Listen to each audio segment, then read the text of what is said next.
Top of the morning, everyone. My name is Gary Gatewood. I am the director of the Illinois Justice Project, and I have the pleasure of welcoming you on behalf of our partners, Business and Professional People for the Public Interest, or BPI, and Cabrini Green Legal Aid, or CGLA, to our fall convening Justice 2020, the demand for equity. In July of last year, Cabrini Green Legal Aid and the Illinois Justice Project partnered to create Justice 2020, the demand for equity.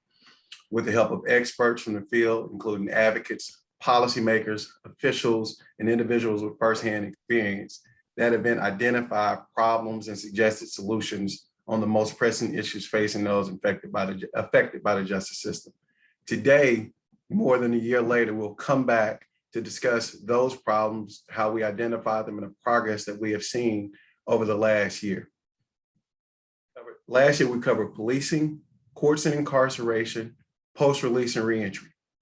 It will come as no surprise to anyone who was in attendance last year or in attendance today. There's still a lot of work to be done in those areas, but there has been substantial progress. And we want to talk about some of that progress today and opportunities for growth and improvement. Our discussion will cover the massive influx of support coming from the federal government through the American Rescue Plan Act and how those resources can be used to create more equitable communities and the efforts by community leaders and stakeholders to accomplish those goals. The ARPA panel discussion will be followed by a timely conversation on the changes we've seen and the changes that are needed to continue to create a strong and effective reentry system in Illinois. That conversation will be led by folks who have been impacted by the system in Illinois, real experts who really understand what we need to do, what we need to see, and how those changes will affect us. We want to make this conversation as interactive as possible. So we'll have, after those two discussions, we'll have a breakout session led by Matt Smith from CGLA and Christian Snow from our shop at the Illinois Justice Project.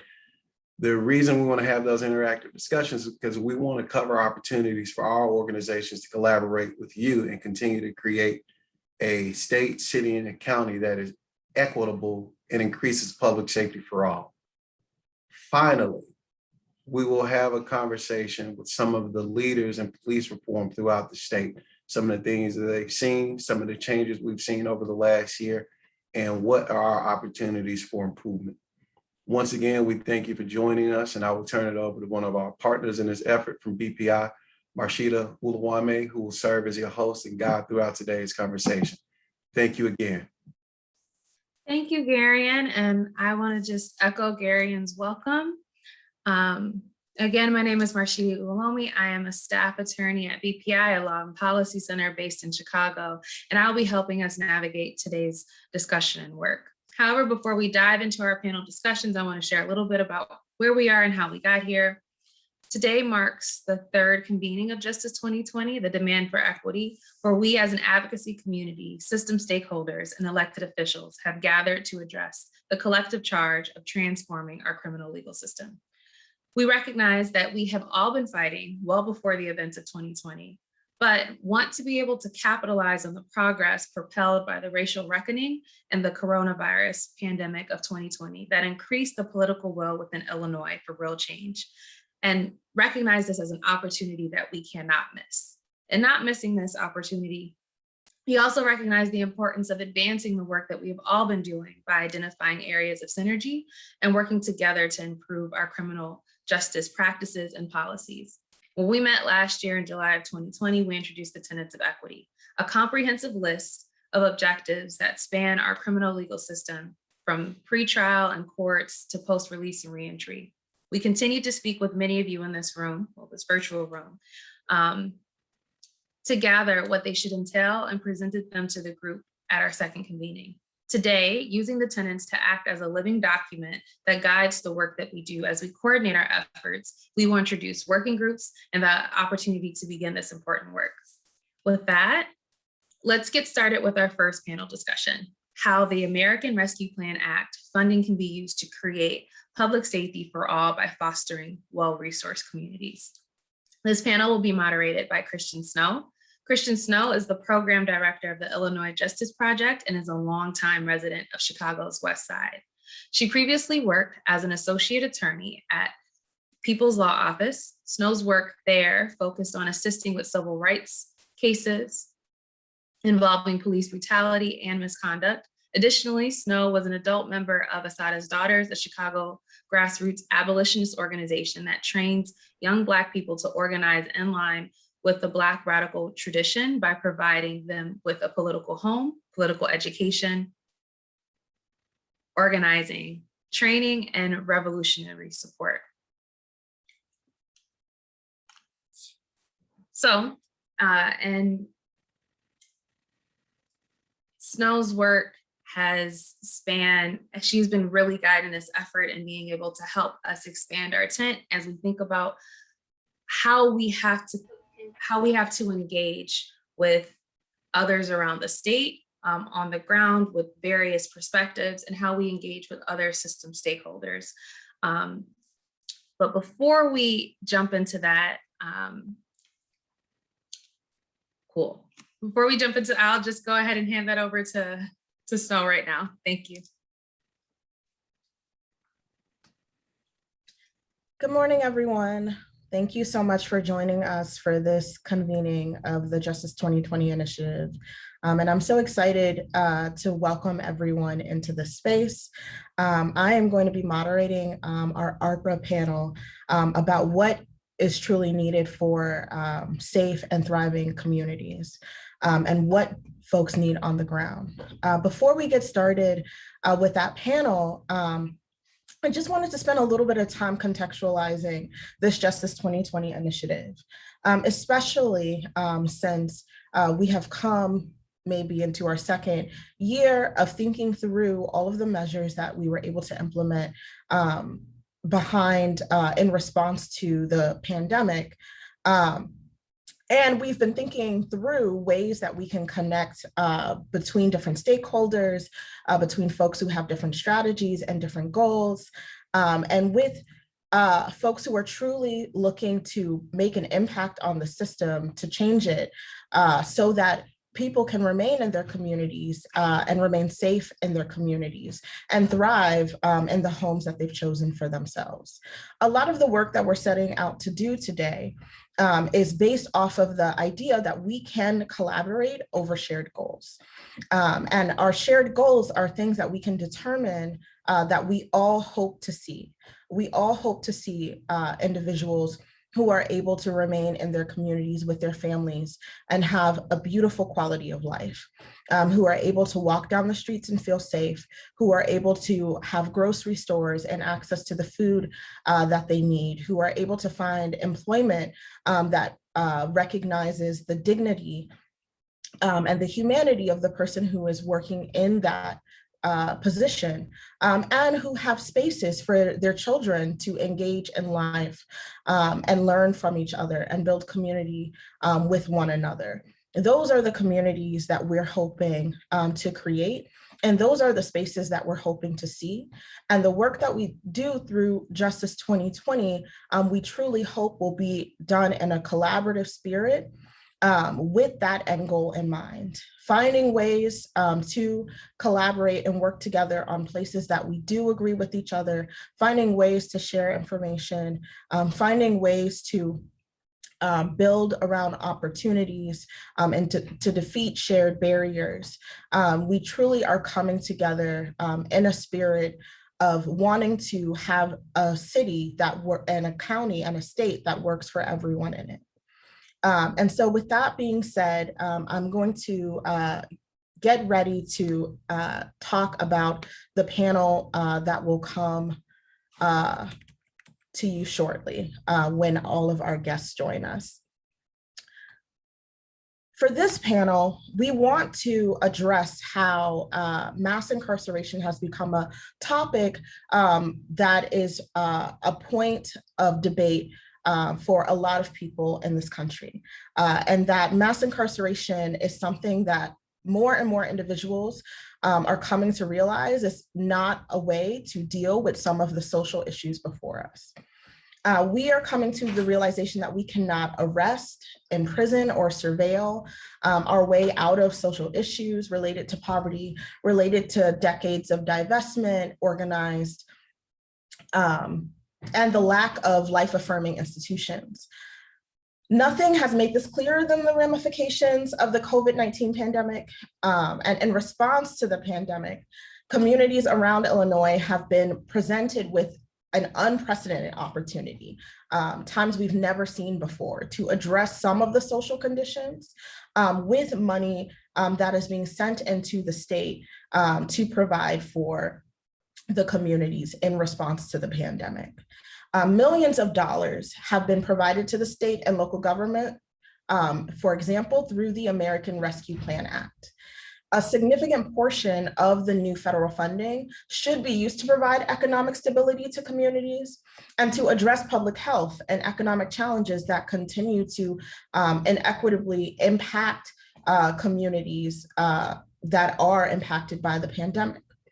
In order to ensure that these goals continue to remain the priority, stakeholders, community partners, elected officials, and all of us must work together to invest in measures to fix the inequity resulting from the historic discrimination in the criminal legal system and maximize the positive outcomes for individuals and communities who've been damaged by the system.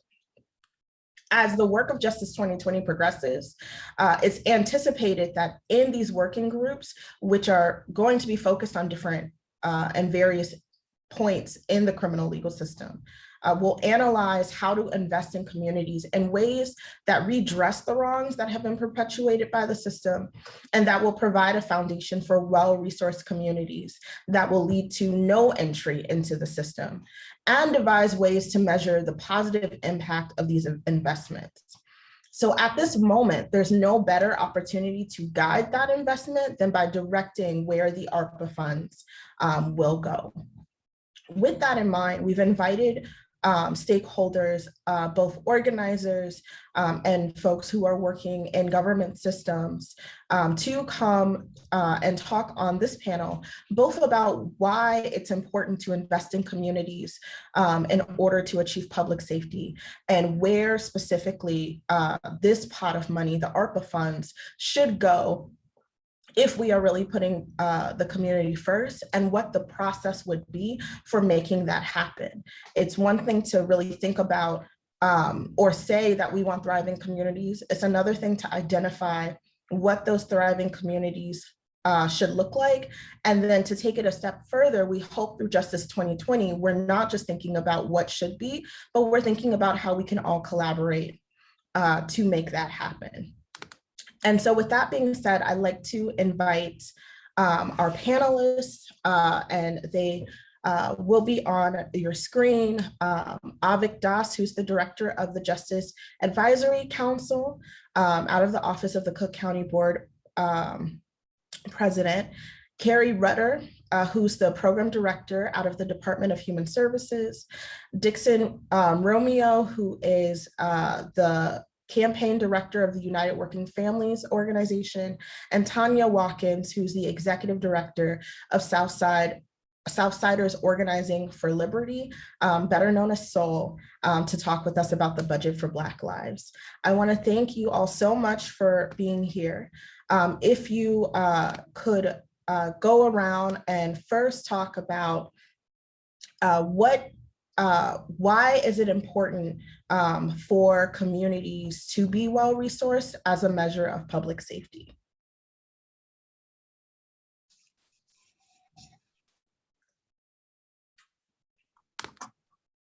And I am going to start with Dixon Romero. Awesome. Hey, everybody. My name is Dixon Romeo. I'm the campaign director at United Working Families, where we do, we're trying to be a new political organization and party in Illinois. We do electoral issue-based campaigns. And I'm trying to see everyone who's on here. And the question, Christian, is what do we think well-resourced communities look like?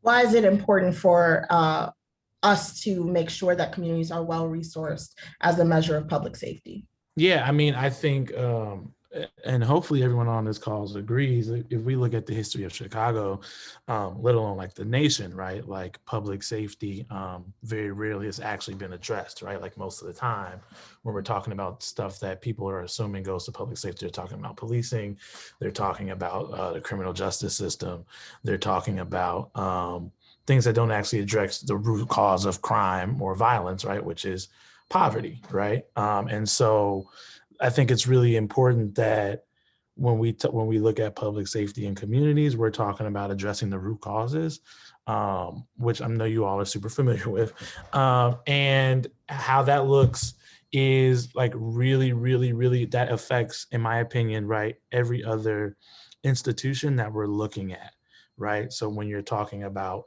public safety, you're also talking about education. When you're talking about public safety, you're also talking about housing. When you're talking about public safety, you're also talking about development that's going on. You're talking about your healthcare system, right? You're talking about everything, right? Because it all intersects and intercedes with that. And so at UWF, I think when it comes to how we look at public safety and the work we're doing with elected officials, but also with the community on all three levels of government, is every single issue we're touching on, how does that money, the allocation of funds, how does the actual programmatic aspects of it, or how does the institution itself affect how you feel every day in your community and how folks in your community interact with you, right? I'll tell a little anecdote and then I'll move on because I don't want to take up too much time, but I was at a community meeting on the South Side where I was talking to residents and they were saying that, some homeowners were having issues with people in apartment buildings, right? They were blocking their stops, and they wanted to, address that. And they were like, well, we need permit parking on both sides of the street, and we're going to talk to the landlord and get this addressed, right? And I said, yo, I hear what you're all saying. That makes a lot of sense. But what I'm seeing is there are like a lot of issues at play here, and the solution that you all see is like it's a them versus us mentality, right? And that also the solution involved bringing the police into a situation where historically speaking, looking at data, it could get bad for the community residents, when in reality what folks needed to do was sit down and not park in their spots, right? Like that was the issue, right? And so I think about when we talk about public safety, all those other areas intercede, right? Because the mechanisms that people see as how to address it usually involve, like, because what we're talking about is they're going to go talk to the homeowners are going to go talk to the alderman about talking to the landlord, right? That could lead to folks getting displaced, right? That leads to then, those kids, if they get displaced, not being able to go to school, right? Now classmates are losing their classmates, or maybe the kids go to a different school on the other side of the neighborhood where there are different issues between, I call them organizations in the neighborhood, right? And then now these kids have issues, right? And that all stems from public safety or lack of alternatives or resource around addressing conflict in the neighborhood, right? And this is a very, very like light example. There are obviously like a million more above that. And so I just really think that when we're talking about public safety, we're also talking about every single other institution that folks deal with in the neighborhood. I'll end there. Thank you so much. And so thinking about this question of what well-resourced communities and why they're part of the solution for public safety, I'd just like to stay here with each panelist, because I think that your particular vantage point can add to the conversation about why it's important to make sure that communities have what they need as a measure of really addressing issues around safety in the communities folks are coming from. And so with that, I want to pass it on to Tanya Watkins. Good morning, y'all. So I actually, quite honestly, I don't think that my answer is going to be much different from Dixon's. I do want to challenge the question, because I believe that well-resourced communities are the solution to public safety. We have to step back and ask ourselves, why have we been pumping millions of dollars into systems that are actually not helpful, but harmful in our communities? when study after study has told us exactly what the root causes of violence and intra-community harm are. It is historic poverty. It is disinvestment. It is lack of social safety nets in our communities. But instead, what we salivate at our mouth to do is punish those who do harm and put our tax dollars into police, jails, and prisons, which have proven time and time again don't work. We are actually kidnapping people from our communities for a very long time, using bail as ransom to hold them when they haven't even been convicted of a crime. Sometimes we release those folks right back into the material conditions that we snatched them from. And we call this justice. The work that we have been doing at Soul for many, many years, the work that we are doing with the budget for Black Lives, the work that we are very honored to partner with United Working Families and folks like Dixon, is actually going directly to communities and asking them, what does it mean to be safe? And the answers are always the same, right? We need opportunities. We would actually like grocery stores offering fresh food in our communities. We want fully funded schools. How can you gut schools and expect children to be able to perform in a society that is inhospitable? And so instead of funding these overly padded, overly inflated, ineffective systems of harm and violence that we call the criminal justice system, why not actually fund people in communities and make sure that people have the things that they need to survive and just see what happens? That is the solution we have never been willing to do.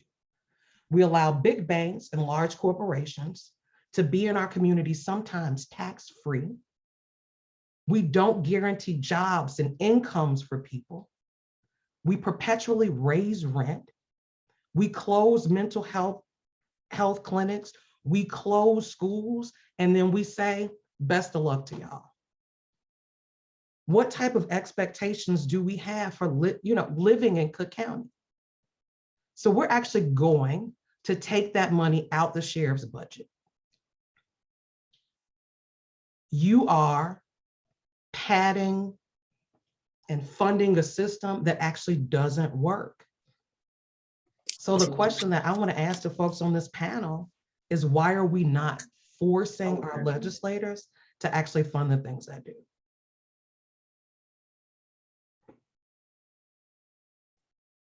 Thank you so much for both lifting up the notion that well-resourced communities are the solution. They aren't just part of the solution, they are the very solution.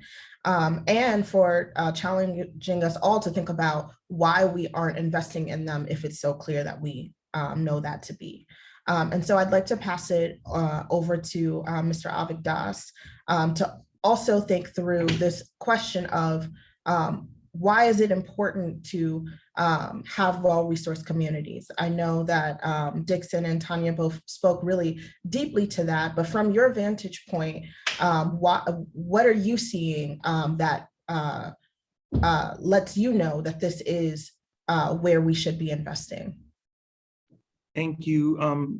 Thank you to being on the panel. To our moderator, could you pronounce your name again, please? It's Christian. Christian Avik, thank you for moderating. Dixon, Tanya, I'm soaking up your wisdom and really going to echo it and trying to bring a level of response relative to Cook County's approach. And I would ground it in this question that I hope resonates as consistent with Dixon and Tanya. To what extent is it that the workings of government, the fundings of the criminal legal system, the apparatus of courts, police, of judges, law enforcement, to what extent is it that it's a declaration of which futures are protected and which futures are policed? And to what extent is it that we are coming alongside communities most policed, most in need, most historically stepped aside and traumatized by the workings of the system so that we can imagine more communities whose futures are unquestionably protected. And in that way, I just wanted to highlight, as I pass the mic, that if government now is grappling with how it protects all futures of its constituents and residents, rather than relying on policing, on courts, on incarceration, then I'm hoping that, for example, you will see that county government is looking at communities where they're at and how they can fill gaps in needs to move them to be safe and thriving, vital, sustainable. These are the kind of community visions of well-resourced communities that the government entities, alongside folks gathered here, are trying to collaborate and conspire to achieve.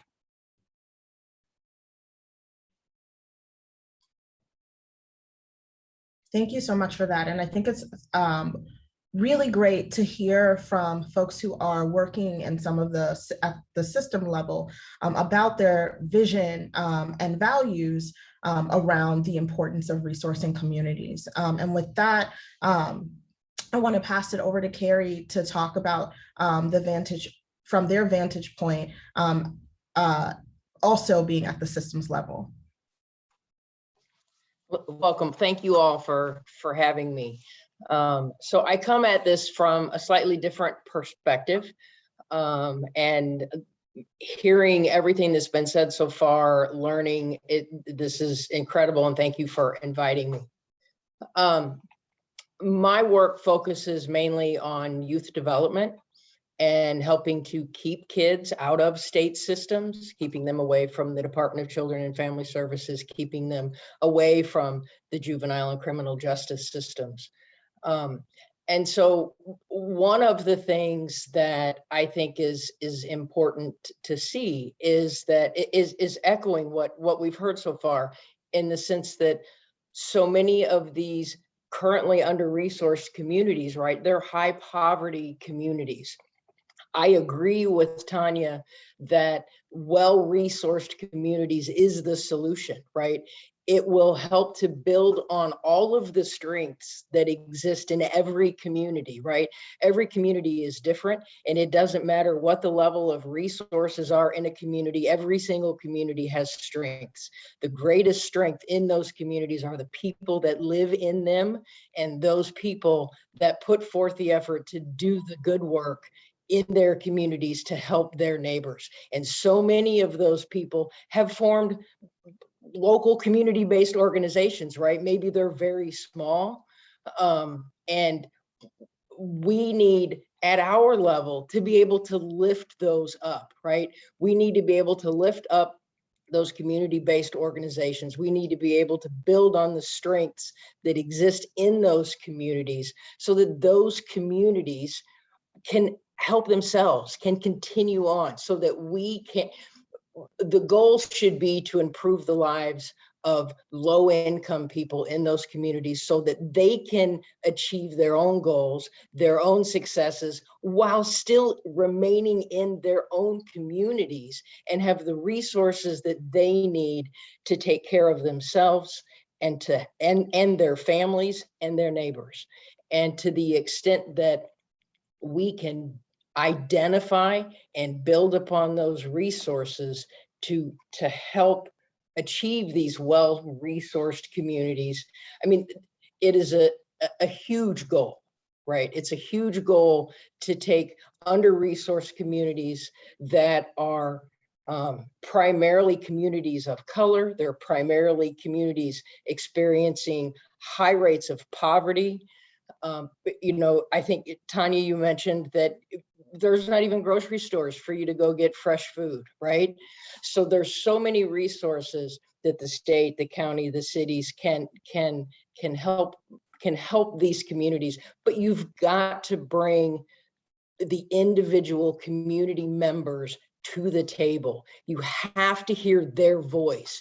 We cannot assume, sitting up on high, whatever that is, that we know what's wrong in a community, because we don't, because we're not in that community. And every community is going to be different. And if we don't reach out to those individuals in those communities and lift them up and work with them to help identify what may be needed within a community so that we can attempt to direct the resources that we have to where it is needed most. And we're just flat out wrong if we at the state or county level assume we know what's wrong in a specific community. We cannot know that without bringing those community members to the table and not just hearing from them, but having them be involved in everything from planning to policy to implementation, the whole bit. They have to be part of building their communities, and they want to, right?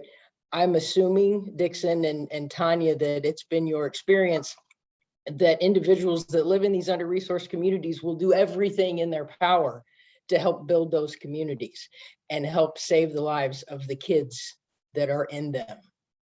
And from the people that I work with, from the organizations that we fund and the work that they do, it is the hard work.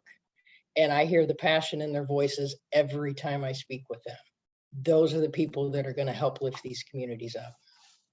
And we need to be there to support them.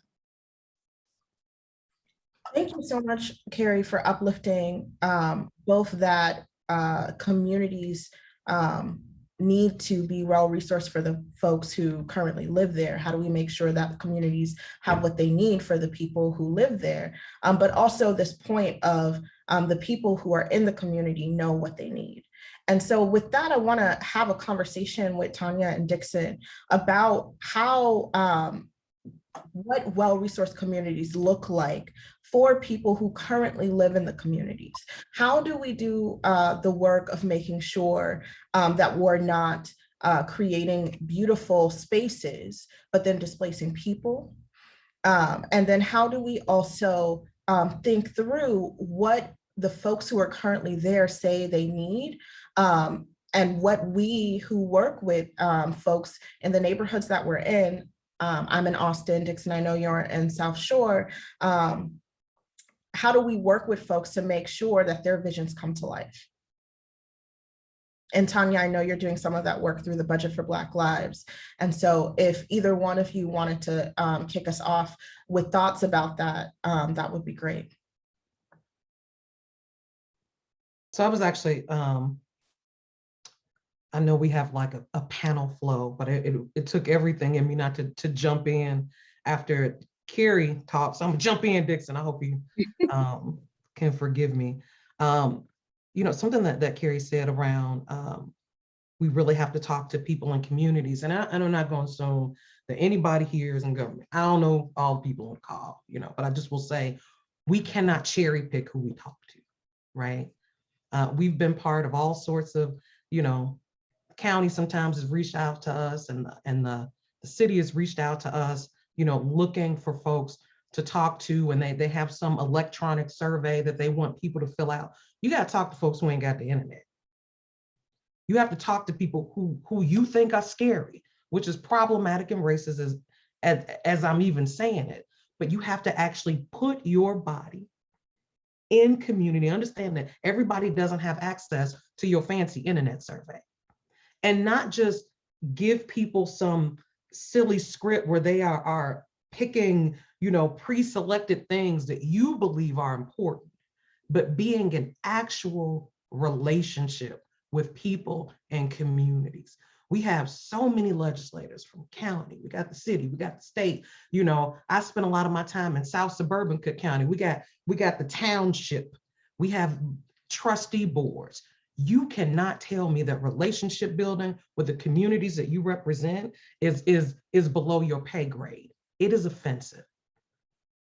They should also be creating real relationships with community groups who are in neighborhoods every day. Part of the work that I do is, you know, I'm gonna be real. You might see me on the street yelling and screaming and hollering at a legislator because we have written letters, we have made calls, and they won't listen. And it may look like I really love my job because I'm very, very loud and I like to curse. Gary told me not to curse on this panel because, you know, he said, you know, we got to act like we have some home training. But I have been known to say a word or two to somebody in power. While it may look like I enjoy it, we shouldn't have to. We shouldn't have to fight to schedule a meeting with your office. We shouldn't have to fight to get an audience with the mayor or the alderman or the trustees. They should actually be in community with us. They should be directly in communities that are experiencing problems. They should be talking to families that are experiencing violence. They should be having conversations directly with incarcerated and formerly incarcerated people and asking the simple question, what do you need? I realized that Chicago had an inequity problem when I was 12 years old. So when I was very young, actually, younger than that, in kindergarten, somebody said, oh, I think you might be smart. You should show up this day and take this test. I didn't know what it was. I don't even think my mother knew what it was. So at 5 years old, I go and take this test. Somebody determined that I was gifted. I realized, I actually wasn't gifted. I was just really lonely and bored. So I read a lot of books. I was socially awkward. So I just spent a lot of time in the house. Effectively, I was bused, right? I called it busing. I was sent to a selective enrollment school outside of my community, away from the peers that I lived with. In 7th grade, I got sent automatically to Whitney Young in their academic center. I went to a school that had 4 lunchrooms, a pools, a team of guidance counselors, while the kids in my community got absolutely nothing. I actually grew to resent that school, to resent those kids, to resent those teachers for telling me this. For some reason, I was better than the kids that I grew up around, and I deserve more. And at 12 years old, I realized that was bullshit. Sorry, Gary. That's my one ding, my one BS bomb that I'm going to throw at this meeting. And so quite obviously, if we resource communities, schools, equitably and equally, if we allow community members, I don't want you to come in and make my neighborhood beautiful. Who are you? I want you to actually work with me so I can decide and dream and build and create what beauty is and what sustainability is for my community, for my school. I want an education for my child that is culturally relevant to them, not just cherry picked by some legislator who has no idea who my child is. Equity and equality are 2 different things. I don't want the same things in my neighborhood that they may have on the north side. I want access to have a choice about how my community looks, about the resources that are most needed. And I want that done in collaboration and in deep respect to who I am, right? What I need, what my community experience is, what my culture is, right? And to actually build a place that I can call home, to create roots in, to not worry about if I'm going to lose my house or get kicked out of my apartment. This is a community that has been built in my image with my tax dollars, and I deserve it.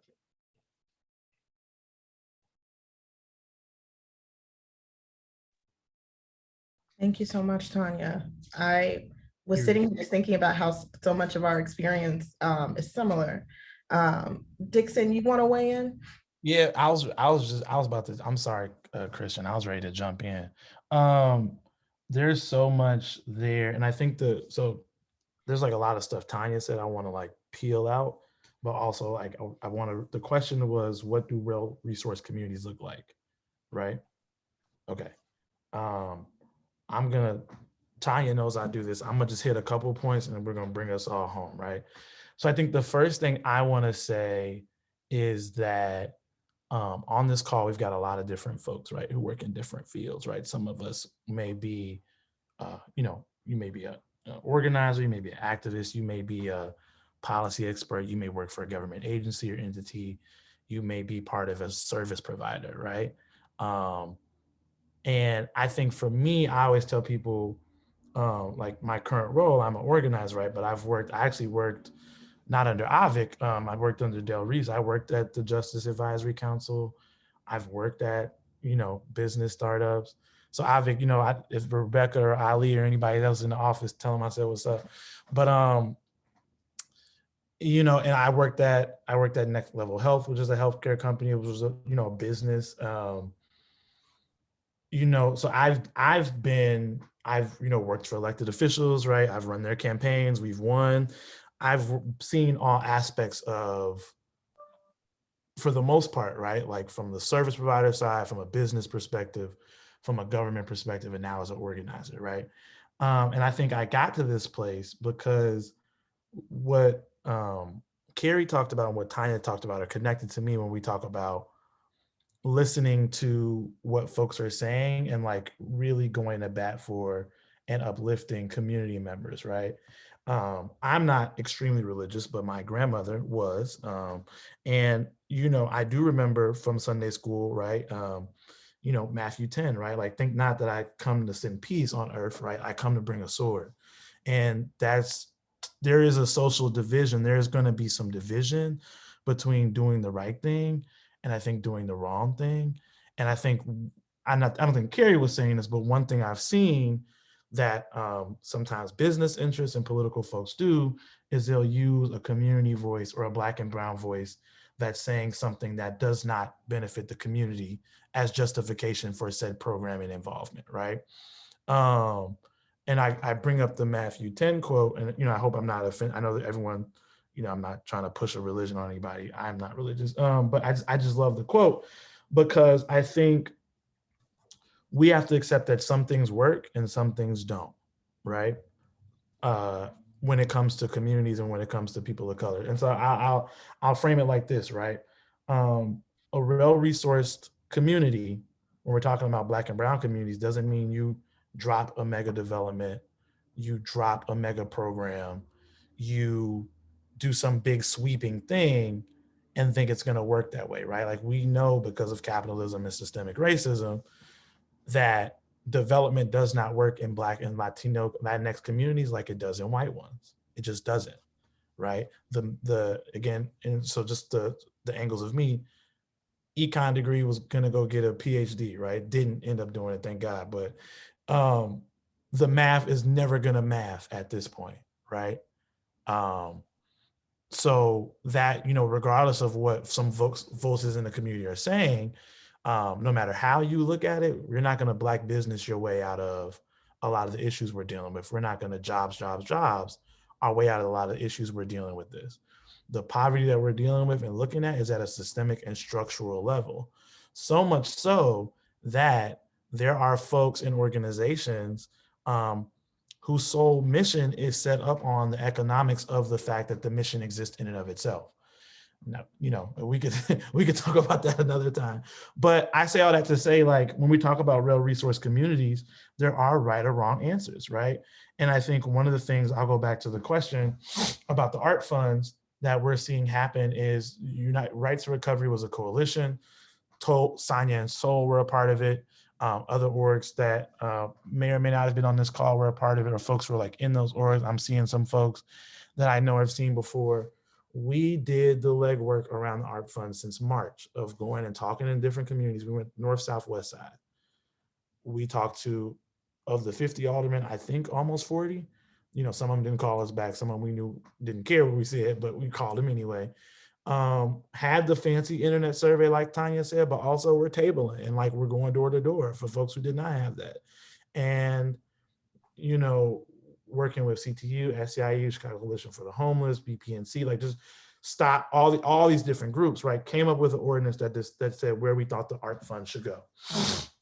This goes back to the right or wrong thing and how some things don't work. $1.8 billion is coming to the city. And we had a full, robust ordinance, which is still, in the budget committee on where it should go, right? $396 million towards childcare, $100 million plus towards different housing things, money towards lead line replacement, money for the universal basic income, money, like literally whatever you can think of, it was in there and we threw it at it. And what happened was we ended up having to fight with the mayor about it. And ultimately in her new budget that came out, a lot of those priorities due to our work were put in there. But what happened at the end of the day was that $1.8 billion more or less is going to go towards banks. And we still saw an increase in the police budget. that's still wrong, right? Policing is not public safety. That $200 million that goes towards that is $200 million that doesn't go to a program that Carrie's doing. It's not money that's going towards a violence prevention program that stops AVIC and folks in the Justice Advisory Council from having to work with folks in the sheriff's office to see, okay, can I get this person on electronic monitoring, but they don't have a place to stay, right? So where's the funding and money going towards that? It's layered in our system. And so I really think, and I want to push folks that we can't look at this stuff siloed. The political is connected to the social service, is connected to the organizing, and is connected to the issues that we're seeing. And so well-resourced communities, we don't know what those look, we haven't seen those in Chicago, right? Because we've lived in a capitalist society, right? Even when folks talk about, well, Lincoln Park does this, or random white suburb does that. Those communities look like that because they drain resources from Black and brown communities, because they're propped up by the inequitable systems that create Black and brown communities. Right? So we haven't even seen what a real resource just community looks like, and we can't in a capitalist structure. That's a whole nother call. I say all that to say, though, to touch on what Tanya and Carrie are saying, is that the steps to getting there are things being led by, informed by the idea that, yes, there is right or wrong here in terms of what actually gets us towards that goal, but also who are the faces and folks that have roles and ownership and drive and directly benefit off of what's going on, right? That is the thing, right? And so I do, I've been told I've got an all or nothing approach, and I think, that's fine. But the reality of it is, to Tanya's point, right? There are organizations on this call that I know have met with elected officials that maybe Tanya had to take, a month to scream at and get folks going to the office and writing letters to get those things right? There's a reason that happens, right?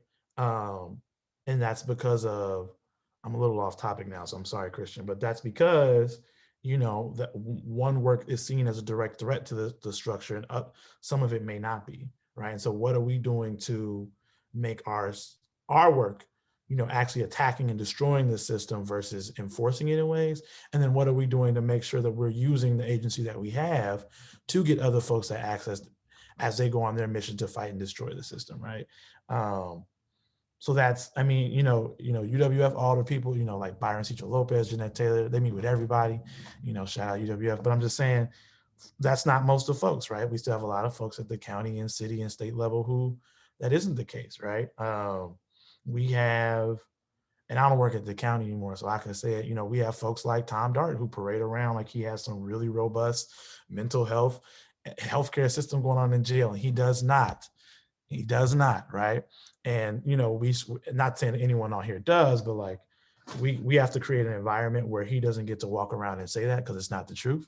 And we need to create an environment where folks actually doing the work, like Soul and other folks, are getting that same attention, right? And getting real credit for the work that they're doing.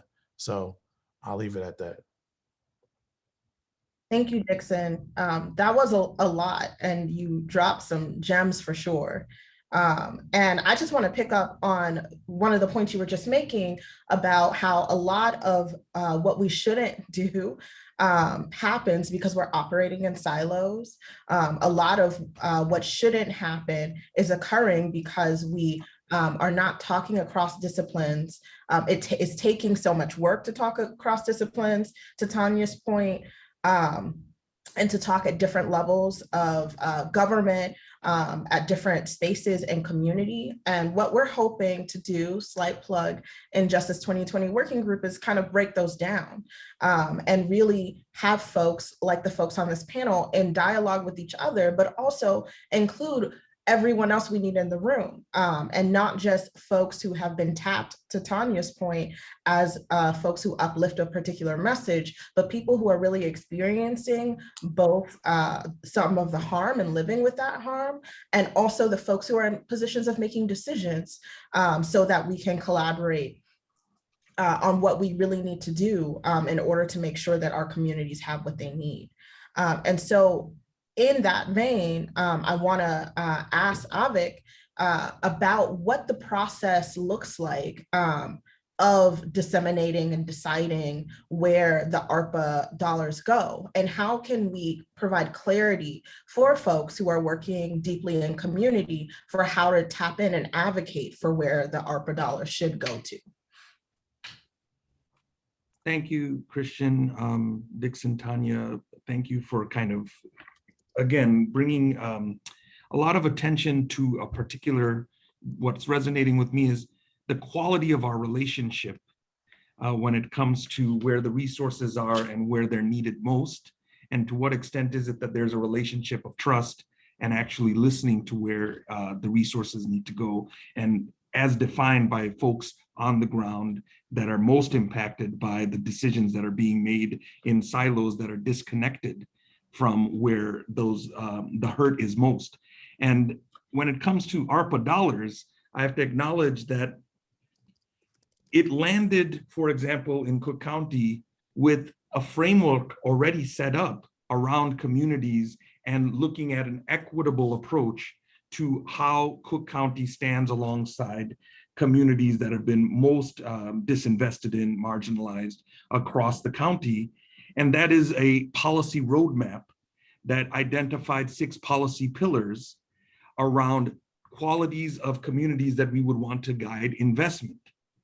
Just so happens, though, that ARPA lands, and in Cook County, we get about $1 billion coming from this federal sort of program. And while the values would be there with the policy pillars, including a safe and thriving policy pillar that looks at alternatives to incarceration and policing, restorative justice programming, violence prevention programming, while those things have been in motion, what we're finding is that we have this influx of dollars, but we have to build up a significant resource, which is that relationship to community voice, to be able to kind of give us a sense of where we need to go.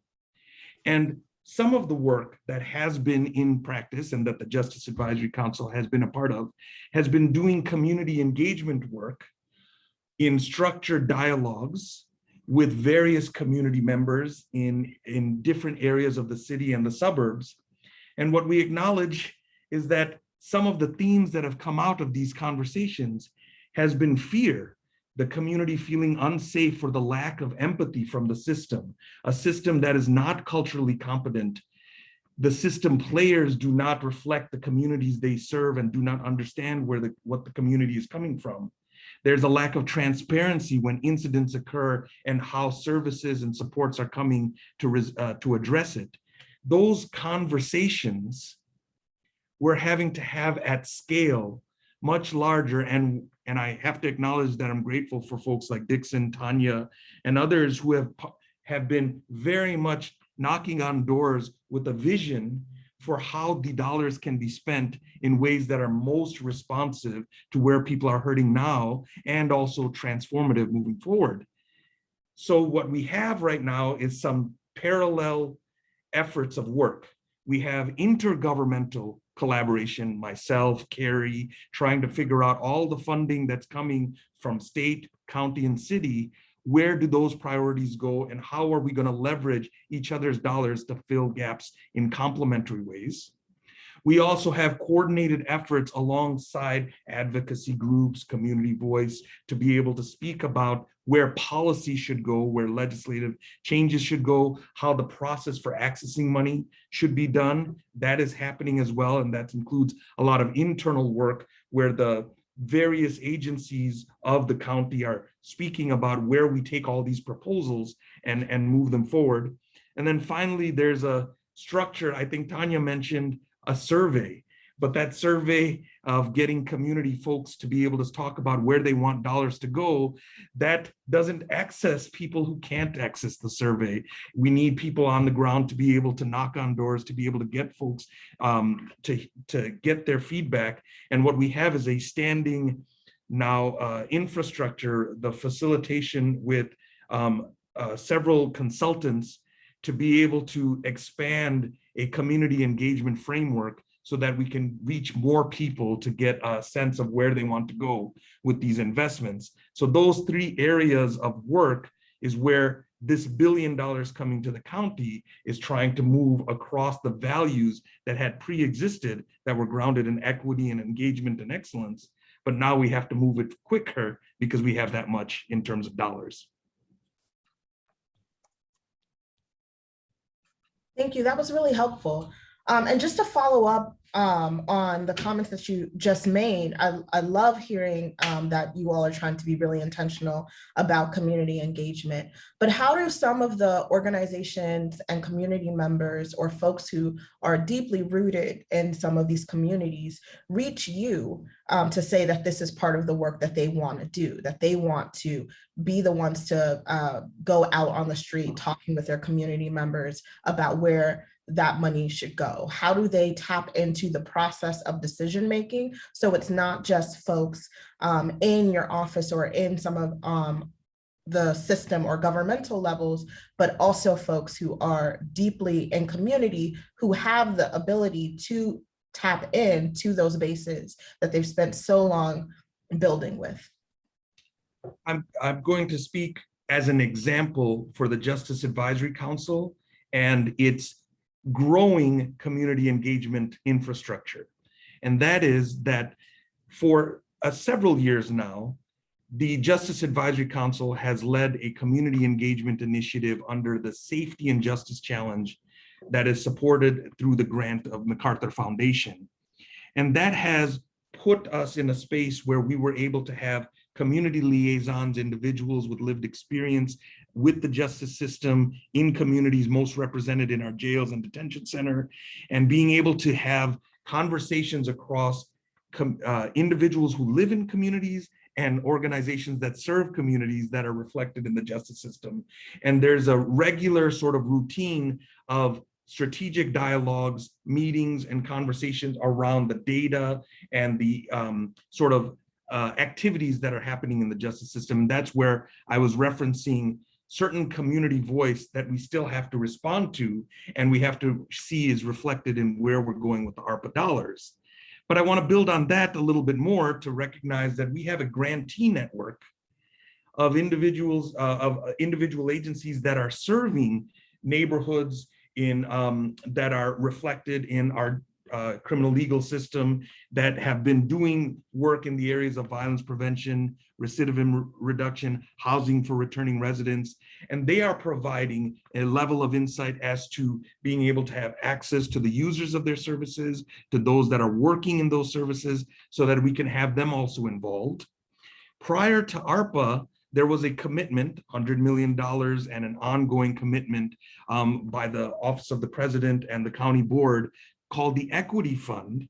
And what we have is an Equity Fund task force that is looking at being able to support an equitable recovery across the county. And that has been informed a great deal by advocate community, neighborhood level folks, as well as formal system members, to be able to talk through where Equity Fund dollars should go and how first ARPA dollars should be used towards that, and the Equity Fund gets stretched that much longer. And underlying that Equity Fund work is a larger infrastructure. Yes, there happens to be survey work, but there's also meant to be outreach at the neighborhood level, door to door, to be able to bring community voice into conversations around the decisions made for the Equity Fund dollars and the ARPA Fund dollars. Thank you. We're running low on time, and I want to be able to give each of you the opportunity to either say something that you have been meaning to say or that has come up in response to the discussion today, or to just give last thoughts. And I'm sorry for how short this panel has been. It's been a really robust conversation, and I'm sure we could really sit down and talk through this. But I'm hoping that folks who are interested in this type of conversation about what communities need, how can we make sure to get it there, and what's the process for being as inclusive as possible, will be interested in joining our working group for safe and thriving communities that's going to break out over lunch. And so with that, I want to start with Carrie for any last comments.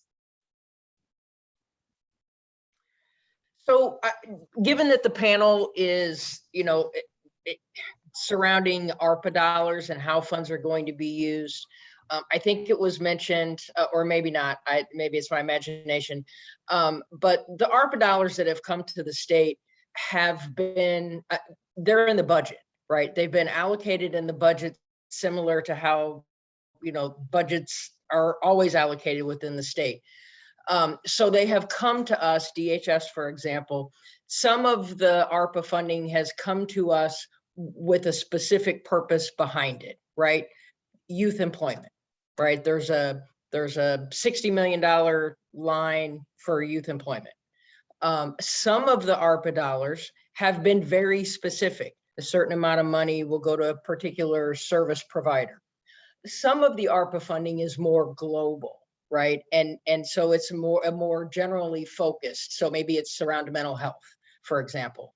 So there are still conversations going on. I think it was mentioned earlier that the dollars are out there, but folks are still trying to figure out exactly how it should be spent and where it should be spent.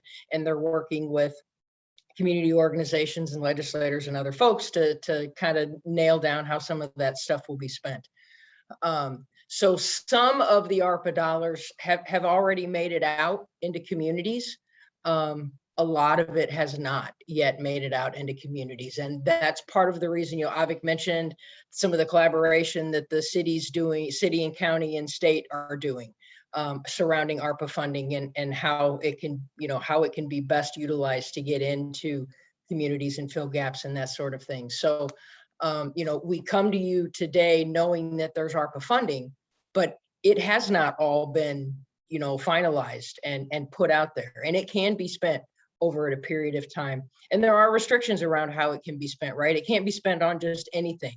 The focus is still related to the pandemic in some way. A lot of funds are out there for public health and that sort of thing.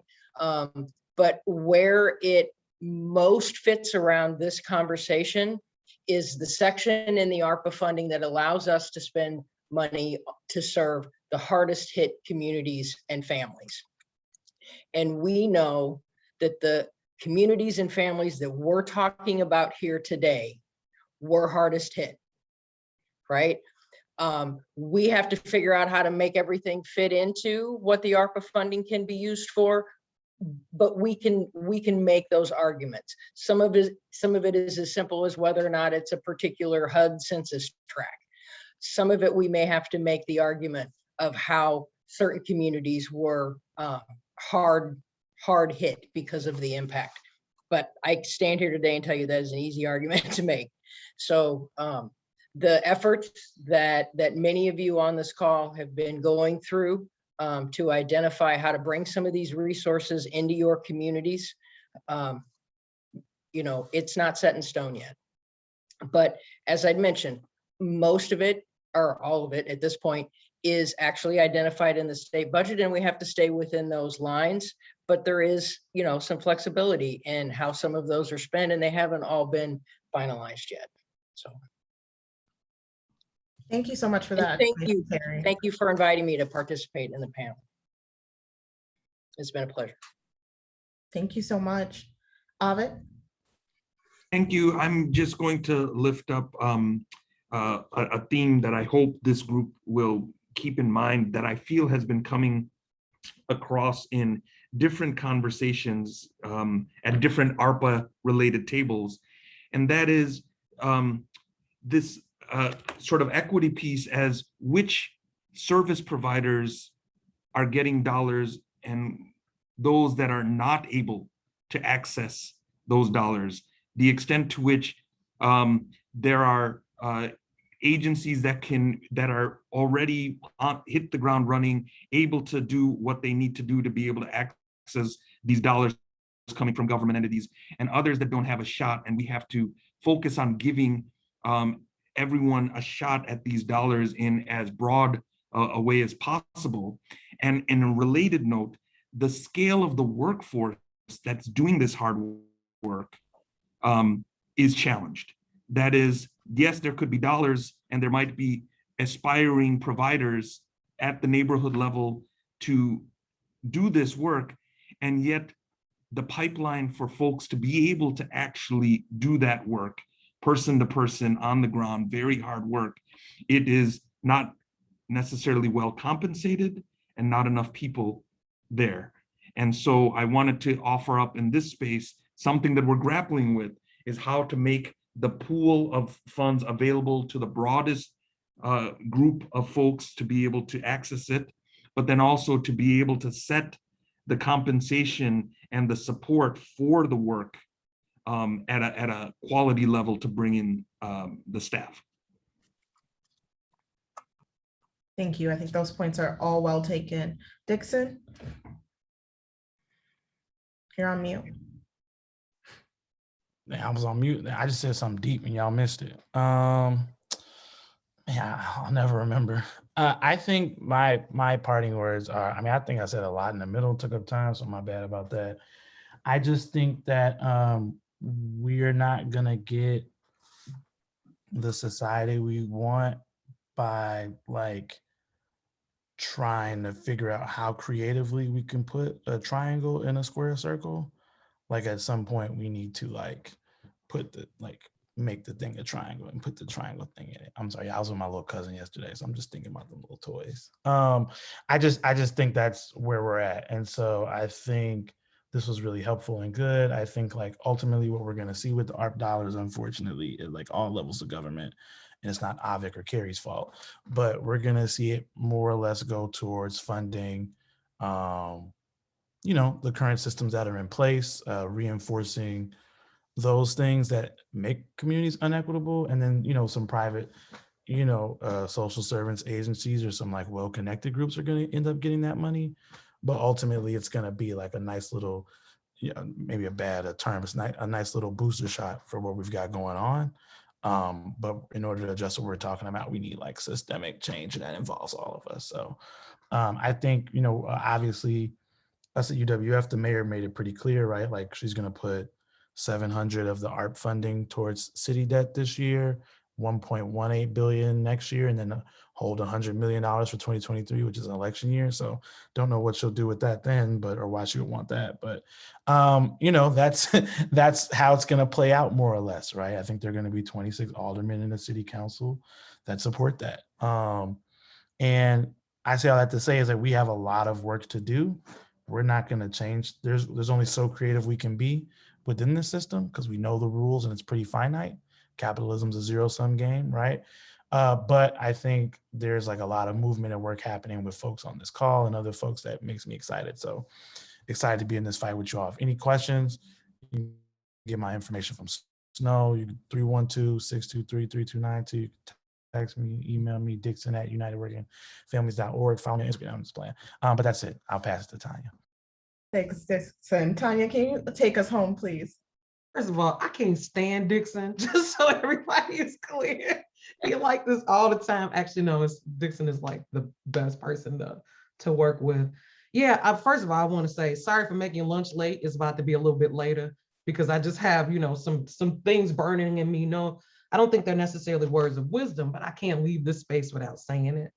I don't want folks to romanticize the idea that we have to spend a whole lot of money and ask people what they need ad nauseum, constantly and constantly, over and over again. I was knocking on somebody's doors a couple of months ago and I asked this woman these questions. She said, babe, I remember you asked me the same thing 3 years ago about the police, and my answers have not changed.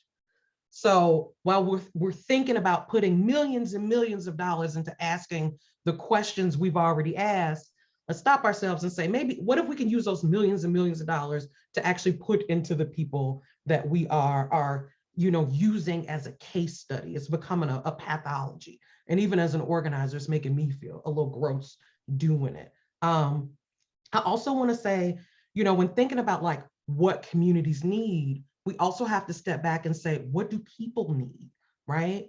You know, I grew up on the South Side of Chicago. My wants and needs and desires weren't any different than anybody on this call, particularly my basic needs.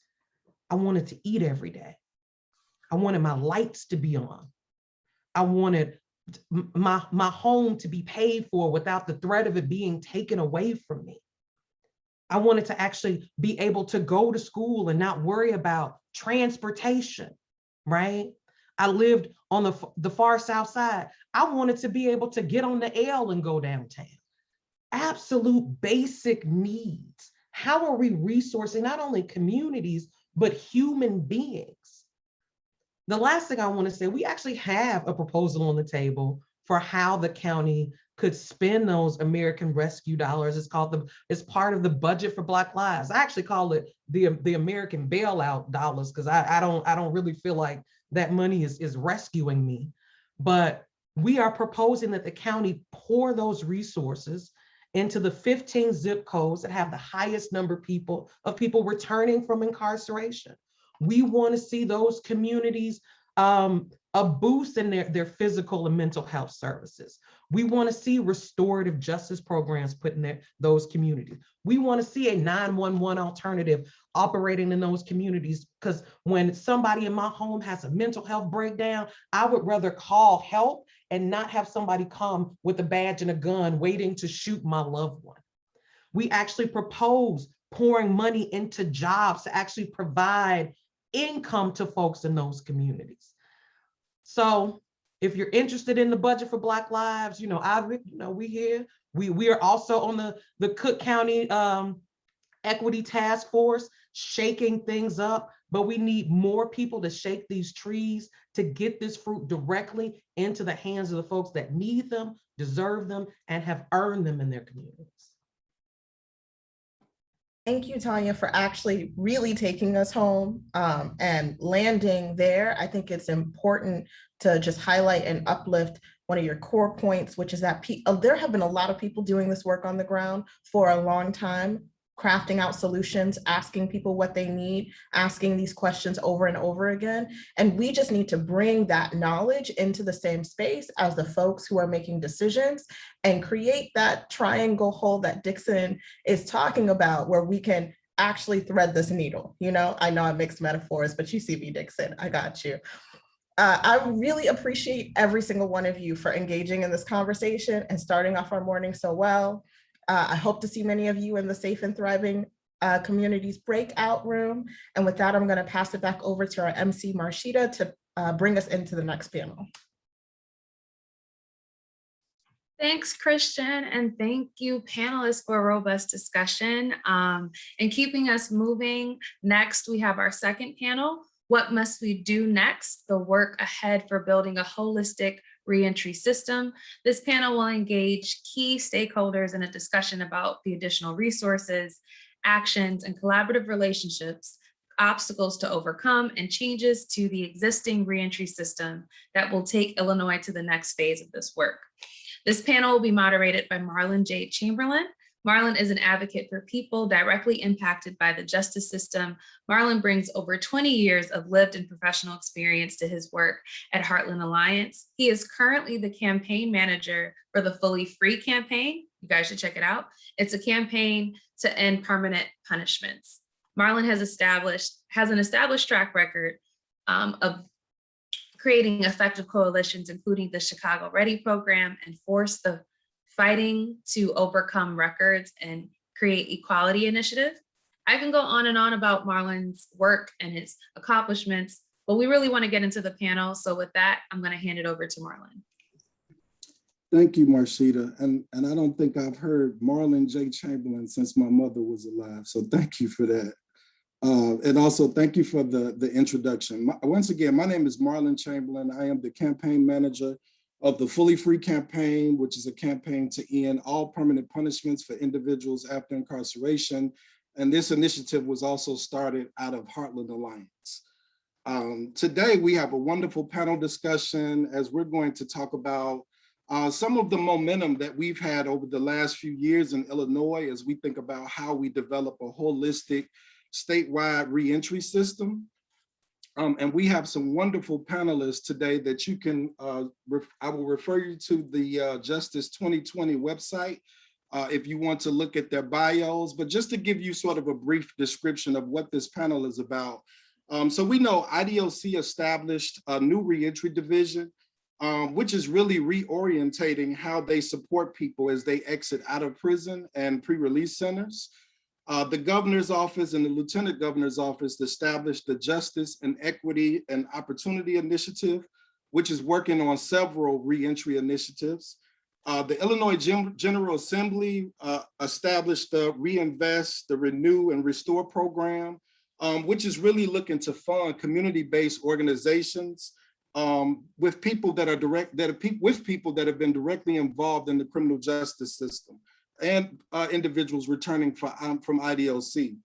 And since our last convening, the Justice 2020 convening, we also were able to start up the Illinois Statewide Reentry Council, which is really looking at how do we strategize to reduce recidivism, design new programming, but then also build out a statewide supportive community to support individuals across the state as they return home from incarceration. And so now I want to go right into my first question. And I do want to remind folks that there will be a working group later on that will be really focused on reentry. So I would encourage folks to join that group so that we can continue this conversation. But as the title of this panel sort of names, like, what do we do next? Like, with all of the momentum that we have now in Illinois, what do we do next? And so my first question, I'm gonna ask Celia Colon, how can Illinois produce systems and resources that support the vision and dreams of people who are system impacted? Hi, good afternoon, everyone, or good morning. Thank you all for this opportunity and honor to be on this panel with all of you, change makers. For me, when I listen to this question, I just go back to, being a survivor and a victim of crimes myself. It's about listening to the victims that say anytime a crime happens, that what happened to them, they don't ever want it to happen to anyone, not just them, but anyone ever again. And with that being said, that leads us to believe that IDOC should be really listening to that and working towards true restoration, true rehabilitation, true trauma-informed care, providing opportunities, a respectful, safe environment where people can really transform into who we need them to be, which is healthy people. Healthy people create healthier lifestyles, which turn into a healthier community. We need to start looking at and need to adopt a new system that truly values and understands trauma, pain, poverty, and how all of these things are tied into people's lives, the decisions that they make, the behaviors that they have. At the end of the day, we're all humans with real emotions, and we never think about the social, emotional harms, and that we do not provide social, emotional learning systems or programs within the system. This is something that I've been working on since I've been home. I've created a program where our whole focus is to move people forward. Our whole focus is to create a new social, moral voice and value to life. A lot of people are trapped by the effects of trauma. And we know, I don't care what psychologist writes the book, there's tons of data, scientific data that we've been analyzing and collecting forever, that punishments don't work. Incarceration doesn't work. All it does is exacerbate trauma and create more intergenerational trauma, harm, and incarcerations. We have to go back to human reality, right? Our emotions control our thoughts control our actions, and our actions control our habits and our behavior. And when we really start to listen to that and think about that impact of trauma, how it just definitely changes the way you cope in life. For some people, some of the experiences are so traumatic that it cripples them. And it leads them to live a certain lifestyle because they haven't learned how to cope with those traumas, how to heal from those traumas. 98% of all prisoners behind an IDOC door or jail, statistically, the data is there, shows that we've all been a part of or witness to some kind of violent act that has chained us and shook our core. But yet we're not listening to that. We are not taking this data that we have available to us. We keep ignoring the massive gap between needs and opportunity and availability. We're not looking at things in a, I would say, trauma-informed lens where we're trying to decide that, yes, we don't want these harms that happen to anybody ever again.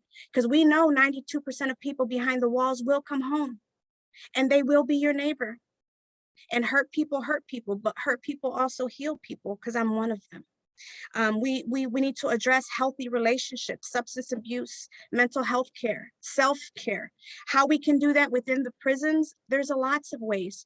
I know from being justice impacted myself, I've been home for 21 years, but when I was incarcerated, there were programs that I was not allowed to be a part of because I had a violent background. Why can't we use the people that are already there who have been unjustly served a long-term sentence, sometimes even life? But these are people that we need to pour value into, an opportunity into, an education into, so that they become the peer leaders within the prisons. They're the ones that host the peace circles, that really push, and we train them to really, really push trauma-informed care and create a new social way of thinking, a new moral way of thinking, by really pushing the social emotional learning needs. Here in America, we've never been taught how to really deal with and process violence that we see every day, whether it's structural violence or physical violence, right? Or emotional violence. It's not a mandatory, video, just like sex education is since the 1960s. There's nothing in regards to self-care, conflict resolution, all of these things that cause violence and that causes harm within our communities. These are the things that we tend to ignore, and we need to come up with alternative ways to incarceration and conflict. We need to really change, adapt, but really adapt these values that humanity, the only way to save humanity is through prevention. And that's when we remove permanent punishments.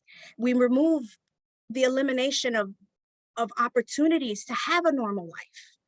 Most of us who have records, our families suffer intergenerational harms for generations to come because we're stuck in a space where we can't get a good living wage. We don't have 98% of people who go back to jails because they don't have stable housing. Someone's character shouldn't be tied to their crime. We don't know what pushed them to commit whatever crime that was, or where they were at in life, right? What traumas they were dealing with, and that was the only choice that they thought they had. When we start removing that and becoming a system that decides that we're going to help heal the world, and that we're going to help deal with the real issues and problems that caused the person to land in that space in the first place, then we're going somewhere.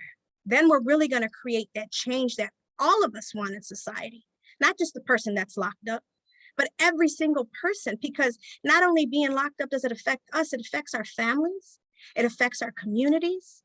And we can't keep ignoring the needs of women and the lack of support for women, and how that there is no gender responses to the trauma that women face. I mean, right now, when we think about incarceration, or somebody says the word criminal, because of society, we always feel that they're the worst of the worst and that they deserve to be punished. But if you walk into a prison and really start talking to people, you'll see a lot of hurt people who really need help. They just don't know how to get it. I've been doing this work since I've been home, since 2001. I've been going behind the walls. And my job was to help people get to their own healing journey, to help people have a support system like no other. Because I understand that dark space. I understand being eliminated from so many spaces because people choose to address me and choose to acknowledge me as a number, right? And not as a person that I am today. And these are the things that we don't talk about, how the pain and generational harm in our children carry our numbers when we're not allowed to go to school, to be a parent, to chaperone. Sometimes our kids don't even know our stories, because most people who create or committed a violent crime, it usually happens between the ages of 17 and 24, when we're babies ourselves and we're still learning. Then we come home, 20 years later, we create a family. And because of this crime, and even if you get your case sealed, that's not hidden from the schools, because you still got to do a fingerprint background check. You have to explain to the school why you should be trusted to be around your child, to be a parent. You know, there should be a time frame where all permanent punishments end. because it makes no sense to cause more harm and give our children generational harms that they didn't ask for, that they shouldn't and don't deserve. But yet in America, we do that all the time. There's 81,000 women released from prisons every day. 1 in 15 women are serving a lifetime sentence right now. Think about all the children that's impacted. There's 5.5 million children impacted right now by someone who is incarcerated. If there's not intervention, and I mean immediate intervention to start dealing with the traumatic harms that are being done by separation and all the other things that these children are facing, depression, loneliness, all these mental and emotional issues that we ignore as people in power, we're creating the next number.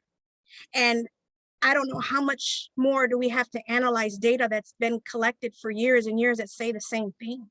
What has happening and what is happening just don't work. It's time to put people who've been harmed the most, who understand the problem, who also have the solution, to come in and start leading the change, leading the narrative, leading the programs, training people that are there to give them back their power and give them value. When people are educated and value, opportunities change for them. Their mindset changes. The value that they hold for themselves changes. And all of these things are possible. There's things that we could do without even touching a budget. When we start training our officers to be trauma-informed care, training them to deal with their emotional and social issues that they have, training them that, to be a vessel of change and not a person of authority and punishment, and someone who continues. And I'm pretty sure there's great officers as well, but most of the staff are abusive. There's harms that happen behind the wall that change people for life, like rape, something that a lot of women face. Prison just exacerbates more trauma. A lot of our civil rights are violated, even in forms of communication, getting our mail, communication with our lawyers, courts. All of these things are taken away from us as punishment when they should be basic needs and privileges that should not be taken away. We're human beings that at the end of the day, we will come home and we all need somebody. And I think that if we can really pour into people, like I said, when I was locked up, they wouldn't allow people with violent backgrounds to be involved in programming. Well, what do you want these people to do? Them are the people that are going to be there the longest. So why not empower them to create the change, to be the peer lead educator in peace circles or trauma-informed care? When we do that and educate people, we connect them to hope, because we connect them to sources on the outside. We help them bring value to themselves, which brings value to the community and to their families. We can start things by addressing people by their names and not their numbers. Sorry about that. Go ahead. Let me jump in. I love my sister because she's passionate, and I appreciate the passion. I just want to create space so that we can hear from the other panelists, but we're going to come back around for a second round of questions. But I do just want to name something that Celia said, and I like to pose the question: what if the recidivism percentage was really a reflection of the system and not individuals? And I think what I hear Celia naming is that we need to create systems that support people being able to dream about what they want to do and remove the barriers so that people can move forward after incarceration and not have to just accept something that's handed to them or given to them. I now want to move to my next panelist, Ronaldo Hudson. And the question that I have is, someone who has recently just started their journey back into the community, what do you think the reentry process should look like?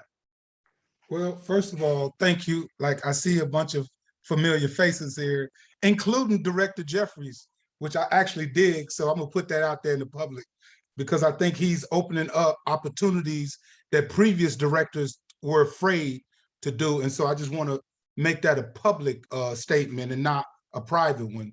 But there's so much that we need. And sister hit so much, I'm like, she took all my stuff. But what I loved about it is, once again, the passion. And we were just in a circle together. I don't know if you remember, I just saw you. But one of the things that I think is vitally important, and that I was fortunate that, in fact, Chile actually welcomed me home and gave me the basic things that I needed. you know, he handed me a telephone and said, hey, brother, you ain't even got to worry about this for the next. And I was like, man, Precious Blood Ministry is awesome, right? And I didn't even know how to use the phone.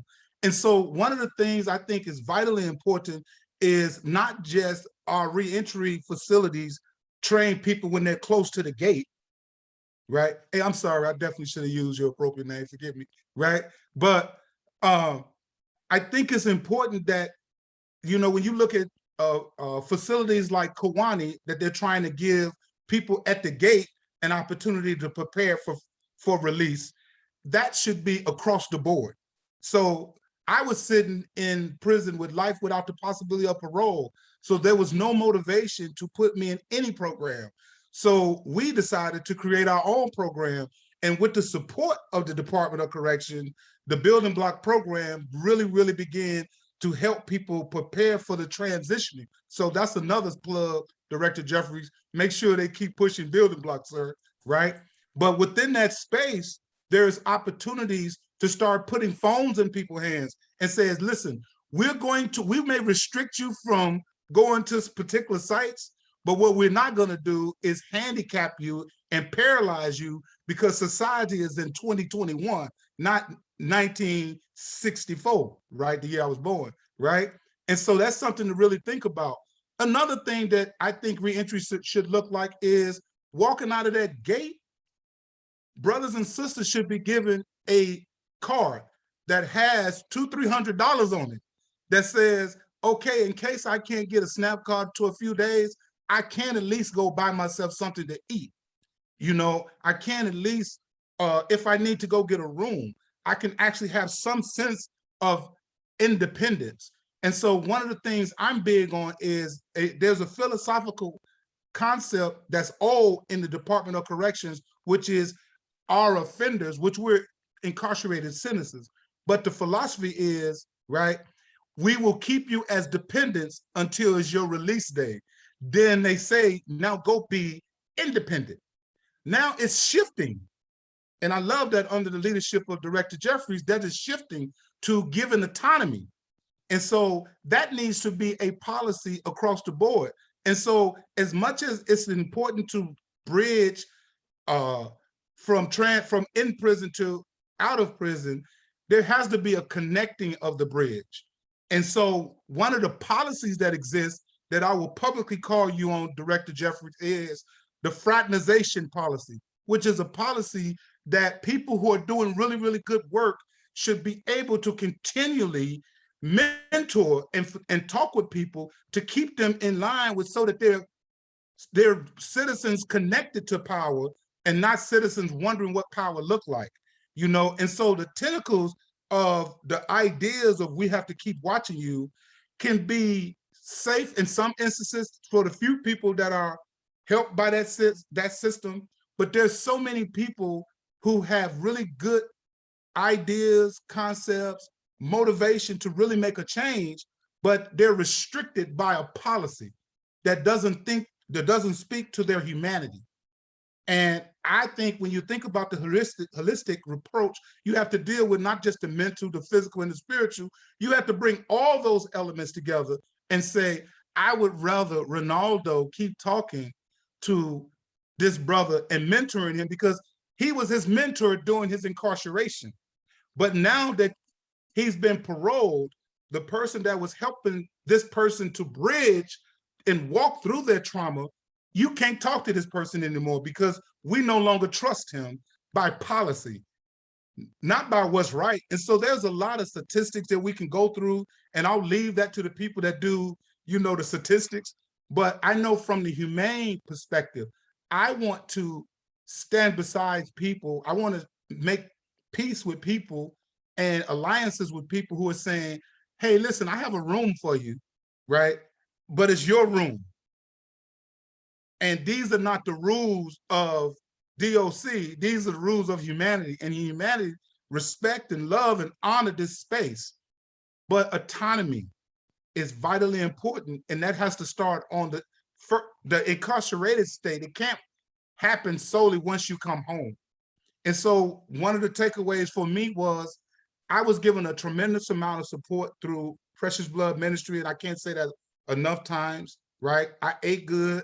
I slept in a really comfortable bed, right?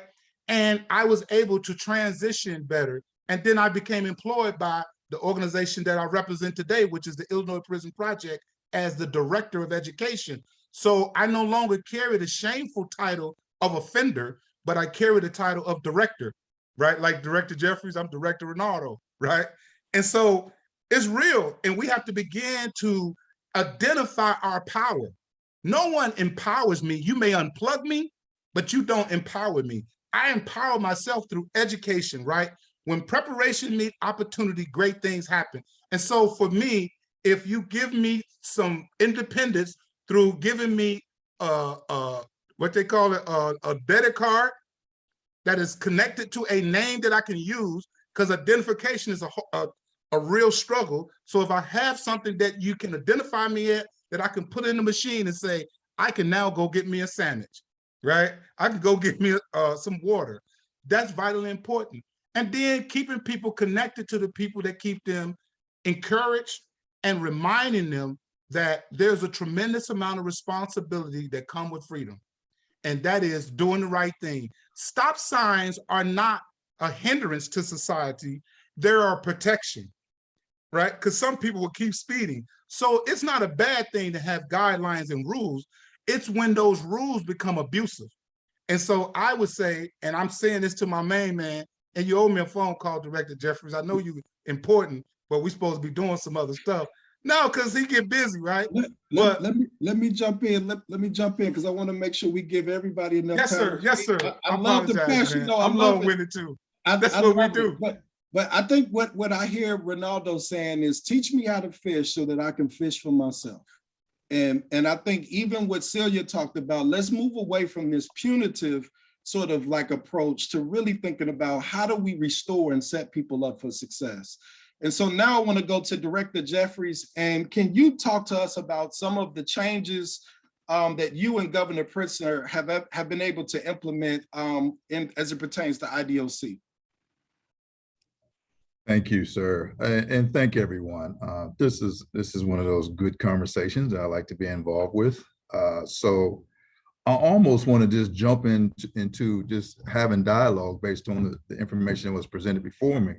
But what I'll be able to do is show the things that we have put in place that addresses each thing that Ronaldo and Celia has brought up. So thank you again, Celia, for your passion, and Ronaldo for your candor, as always, as we continue to have these type of conversations. So we've been busy. We've been very busy. And one of the things I always like to start with is how we are able to make impactful and sustainable change. And I think I share with this group or the Illinois Reentry Council, what we have is what we utilize a tool called the strategic work plan. And what that does, it puts everything in front of us about the things that need to be changed, things that are a constant issue. And not only that, just things that bring about the humanistic part of this business, which has long been forgotten. And so I'll start with what we're doing inside, and then I'll move on to some of the things we're doing with our reentry division. Then I talked about what I call the grassroots initiative, which we've been involved with the community, also to include the Illinois Reentry Council. So inside, some of the things that were brought up are very true. So we've changed the way that we manage our population, and we call it an incentivized population management strategy. I mean, we did some critical updates to our security classification system, which allows people to not be stagnant at a high security facility. Everybody knows that we've had a lot of people doing maximum time for 20 plus years, and they got 2 or 3 degrees. And so what we did was we cut all the subjectivity out of it. And so it affords everybody the opportunity to be downgraded based on their behavior. And this allows people to move down to minimum securities, and they'll have greater opportunities. And so that's one of the things that helps incentivize people, and because they're in control of their own destiny. And then we finally got to the point where we've implemented a statewide risk and needs assessment tool. And I think Celia brought up the whole, gap needs and the risk assessment and what have you.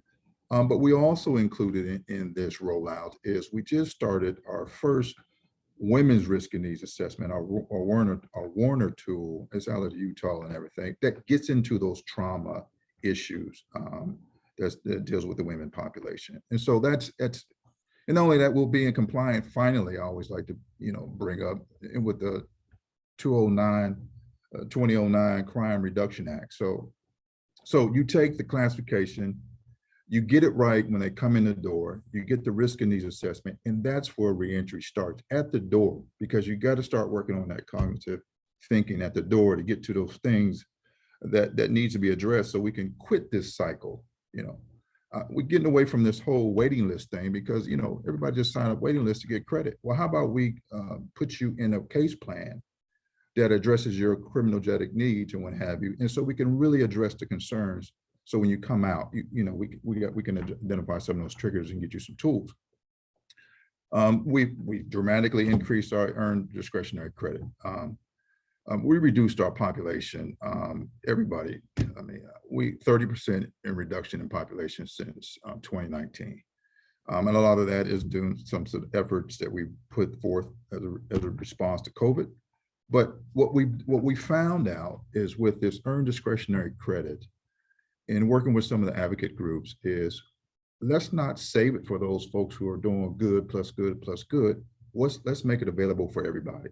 And so we wrap that into the incentivized population management strategy to where, listen, you're doing good in your classification, you're getting your programming done through your risk and needs assessment and everything.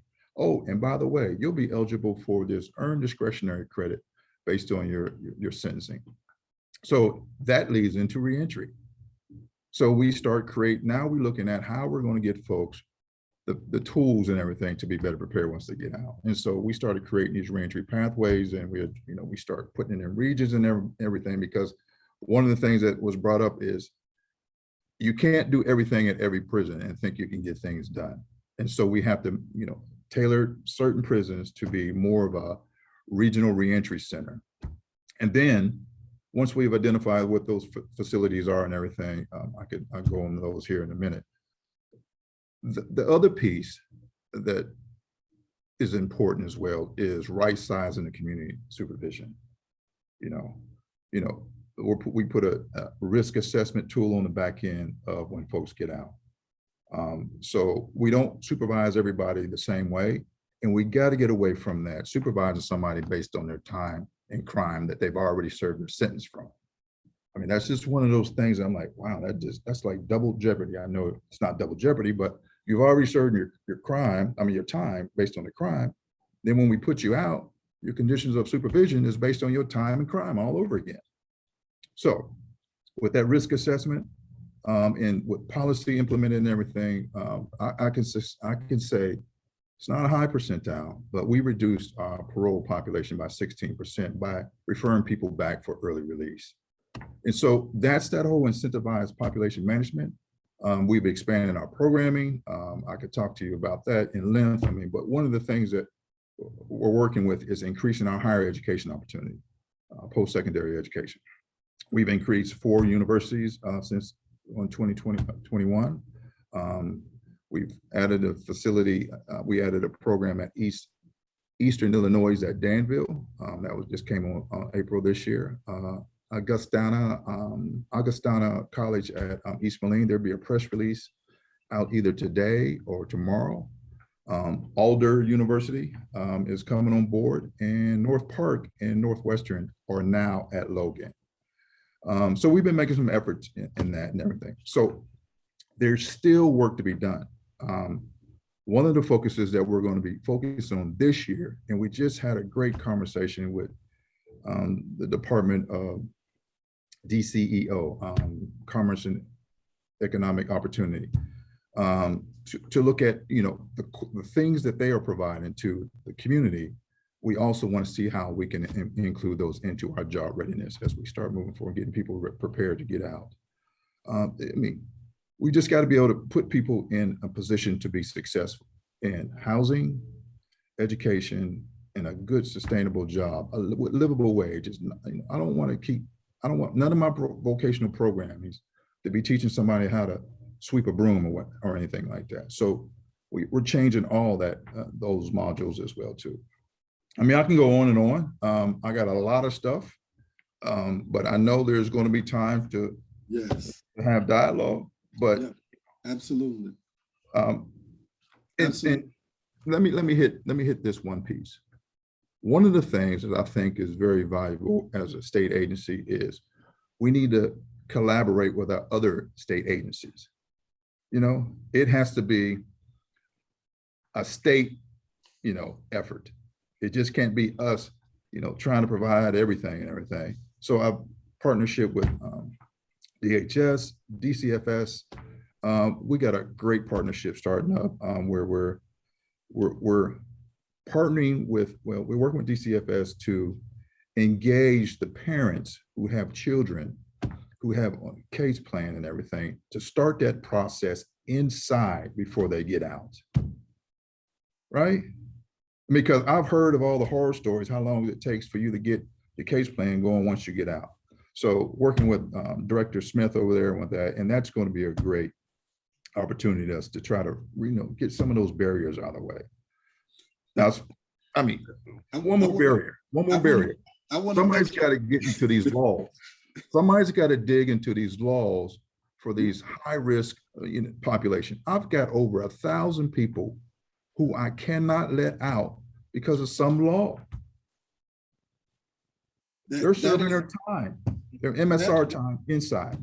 That is something that I know that the Fully Free campaign is definitely working on, removing all of these statutes that hinder people from being able to move forward.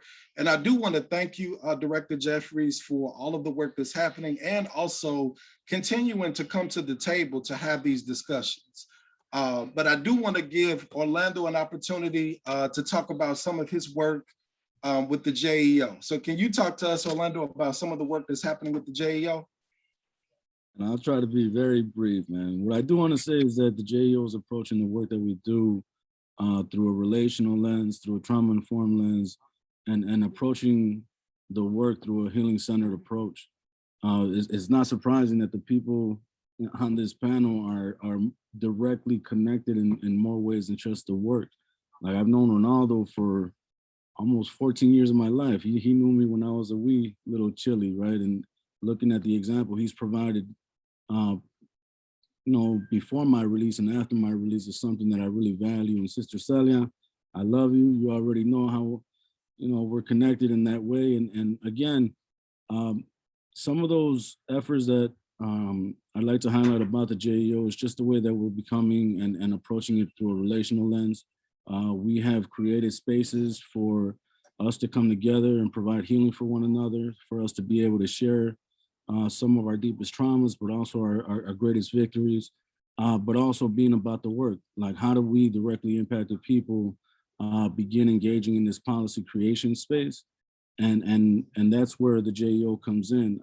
I think it's the first time in the history of this office that there have been formerly incarcerated people directly employed in the office of the Lieutenant Governor. I think that alone speaks volumes to the change that we want to see and the change that's needed in order for real policy and legislative work to begin moving forward. I do want to give a shout out to Director Jeffries for the state ID pilot. I know he spoke about it briefly, but now people coming home don't have to worry about vital documents because those are being provided, whether it be the birth certificate, social security card, and ultimately the state ID. As of today, since April, 183 people have received state IDs. 150 of those people left the institution with their state IDs. A total of 14 facilities have been in operation since April. 3 will be added in October and 2 more in November, with, again, the goal of making sure that that service is provided to every institution in Illinois.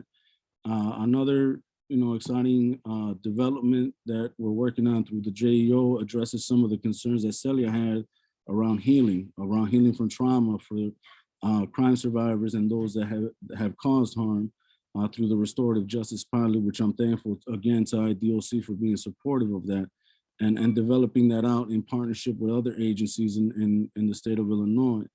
And again, I just want to come back to the relational aspect that I believe is key, not only in the work that we do in the spaces that we're in, but even Director Jeffries highlighted the importance of developing those true relationships in order for the communication to be solid from one agency to one agency, and the people that are involved who are passionate about creating and working towards making recommendations for Illinois to be trauma informed. Actually, IDOC also has implemented first person language by removing the word offender or beginning the steps to remove offender from some of the literature that is in IDOC. And, you know, I can go on and on, but I'm going to be brief. I do want to end with one quote that is dear to my heart. And it's a quote by Paulo Freire, an education philosopher, who wrote, "Because love is an act of courage, not of fear. Love is a commitment to others. No matter where the oppressed are found, the act of love is commitment to their cause, the cause of liberation." And I want to make sure that I highlight that quote, because there's a lot of anger, and there's a lot of anger that can turn into hate. And the danger of that is that when we approach what we do in our work in this struggle through the lens of anger and hate, it can be very dangerous. But if we do it through the act of love, through the feeling of love, through the mindset of love for our people, I think it changes the dynamic in the way that we approach those that may not understand what the struggle is. And it creates opportunities for us to communicate better, to learn from each other better, and hopefully change those hearts and minds, because it's easier to do that when we approach it through that lens of love. Thank you, Orlando, for that. And we now have 8 minutes left. So what I want to do, this panel discussion will conclude at 12 o'clock. I want to make sure, I don't want to be the reason that people miss lunch or can't eat. So I'm gonna make sure I get us out of here at noon. But I do want to just highlight what I love about Orlando and Ronaldo and Cecilia is that this platform gives us an opportunity to be seen in a different light. And I know from my own incarceration and what I was doing prior to my incarceration is that I was managing sort of a high level operation. And a lot of us still have the capacity to operate and build strategy, to lead campaigns, and to be in the JEO office. I think what we've been able to do is to create a community, a supportive community where we support each other. And so I do just want to pay homage for the Amadou and ILJP and Cabrini Green Legal Aid and BPI for allowing us to have this panel discussion.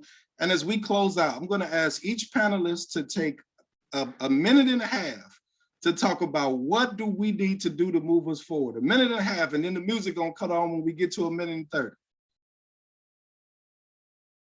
Let's start with Ronaldo.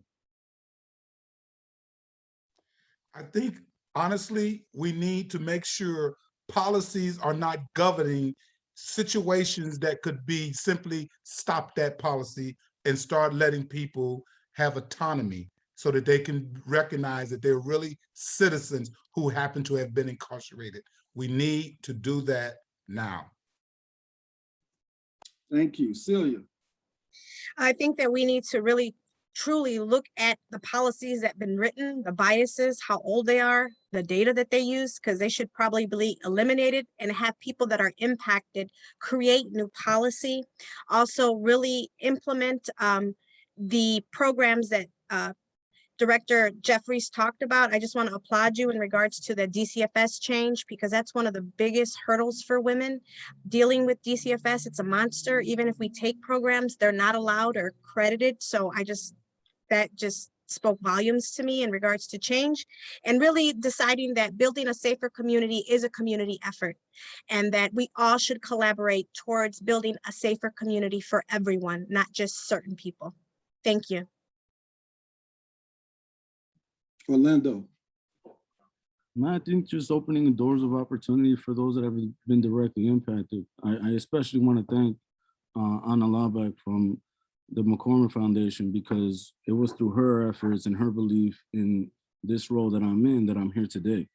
And we need to do that at a much more broader, in a much more broader way to be inclusive of those that are also incarcerated. A lot of the policy discussions that we currently have, a lot of the discussions that we have around what reentry should be and is, has not been inclusive of those that are currently incarcerated.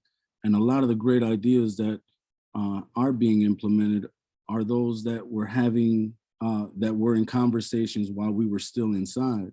So how do we create those networks of communication with not only us out here, but also those that are inside, both brothers and sisters who can, I believe, add a degree of value that still does not currently exist in our conversations. Thank you, Orlando. Director Jeffries. Thank you, sir. Far from a doctor, but once again, thank you for inviting me. And what I think is these type of conversations need to continue, because I hear you, and it helps us help mold the transition that is sustainable. So two things that I think, well, four things. One is more transparency on our end. I mean, I hear a lot of folks talking about policy. We've done a lot of policy changes, but our infrastructure, our website sucks. So we're trying to update that so we can have a whole section that has all the policy, so everybody is informed about what direction we're going. The other piece is technology. That's one thing that COVID has showed us, that we can do a whole lot more with technology. And so we've done some work on that, and we'll continue to try to make that accessibility from the community inside the walls as much as possible. The last two things is continue to collaborate, invite the other state agencies to these type of meetings so they can hear the need.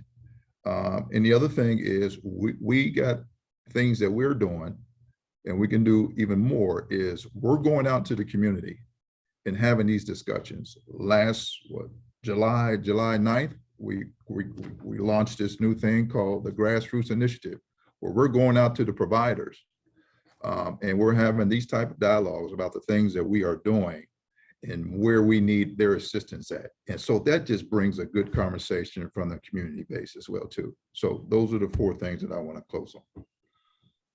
Thank you, Director Jeffries. Orlando, you want something? Yeah, I just have one more thing. And also to just to begin to change that narrative, we got to start celebrating that other 50% that don't go back, and letting brothers and sisters inside know that there is success out here, for them to actually see it, for them to see us, for us to be able to go visit these brothers and sisters and let them see constant success so that they can see it in themselves and truly believe it. I think that's definitely very much needed. And I think that those are things that Director Jeffries already has in the works and probably has already implemented. So I do want to say that, because we do have a deficit-based narrative out here, and we need to change that around and make it asset-based. Thank Can you. I say one quick thing? I promise I'll be a second. I promise. Go ahead. Look, no, because we've been made to look like monsters. And look how we look. And I just want to remind people of that, right? We're not monsters. Many of us just made bad decisions. And I just want to make sure people remember that. That's why it's important that we be invited to the room and given keys to the room, just for the record. Thank you both for raising that. And as we close out, I also just want to uplift the fact of something that both, that Orlando talked about, is that 50% of us that have been able to stay out, we still face barriers. And that's a step beyond reentry. Like, we've been out for years and there are still barriers that say, I can't chaperone my son at a school trip, on a school trip. That makes absolutely no sense. But I do just want to close this with this. I was watching the History Channel a couple of weeks ago on September 11th, and they were talking about the architect who created the World Trade Centers. And this architect had never created or built a building before. And in order for him to negotiate on building the World Trade Centers, they had to negotiate with the New Jersey governor. And a guy talked about building a tunnel underwater. And people thought he was crazy. Like, how can we build a tunnel underwater? But they put resources and they invested in his vision and his dream, and they made it happen. Same with the World Trade Centers. They invested in his dream and his vision, even though he had never done it before. And I think what we've talked about, and as we think about what needs to happen as we move forward, how do we continue to invest and build in the dreams and visions of people who have been incarcerated and who know what needs to be in place for us to really flourish and not just live? And so I just want to close this with that. And I would also say that we have to continue collaborating. Thank you for this opportunity. It's 12 o'clock. We finished on time. And I'm now going to pass it back to Marshita. Great job, everyone. Thanks, Marlon, and thank you to all of the panelists. Love your voices and the fact that we have this opportunity to be very transformative in Illinois. I'm going to keep us going. We know that the work never stops and that we have to keep working through. And with that, we're going to have a working lunch where we'll go into the working group structure. Just letting you know that lunch will be on us next time. So after this event, you will So after this event, you will all receive gift cards to be able to get lunch. So with that, I'm going to kick it over to Matt Smith from CGLA. He's the senior policy advisor there, and he'll be going over our working group structure and then transition us into our working groups. Thanks, Marshita. And I'm joined here with Christian as well. I'm gonna throw up a PowerPoint presentation so I can be sure not to see the notes that I've written. But I'm really glad everyone's been here. Please take a moment to eat some lunch because we're gonna start sort of asking you to join in the conversation in a couple minutes here. But you know, it's been mentioned a bunch of times how we can think through how we collaborate and representing not only the breadth of issues, but the diversity of voices that are trying to work in the spaces that I think most of us want to see improve. And so as we've been having these discussions since last year, we've been exploring what does it look like to create an ecosystem that can collaborate and have open and honest and frank conversation with one another. So we're gonna just sort of have an initial sort of discussion through what we hope we can begin to envision in this process going forward. And so what we'll lay out for you here is just a design around 5 working groups, broken up roughly along some of the policy issues we're discussing today, we've discussed in the past and many of us work in.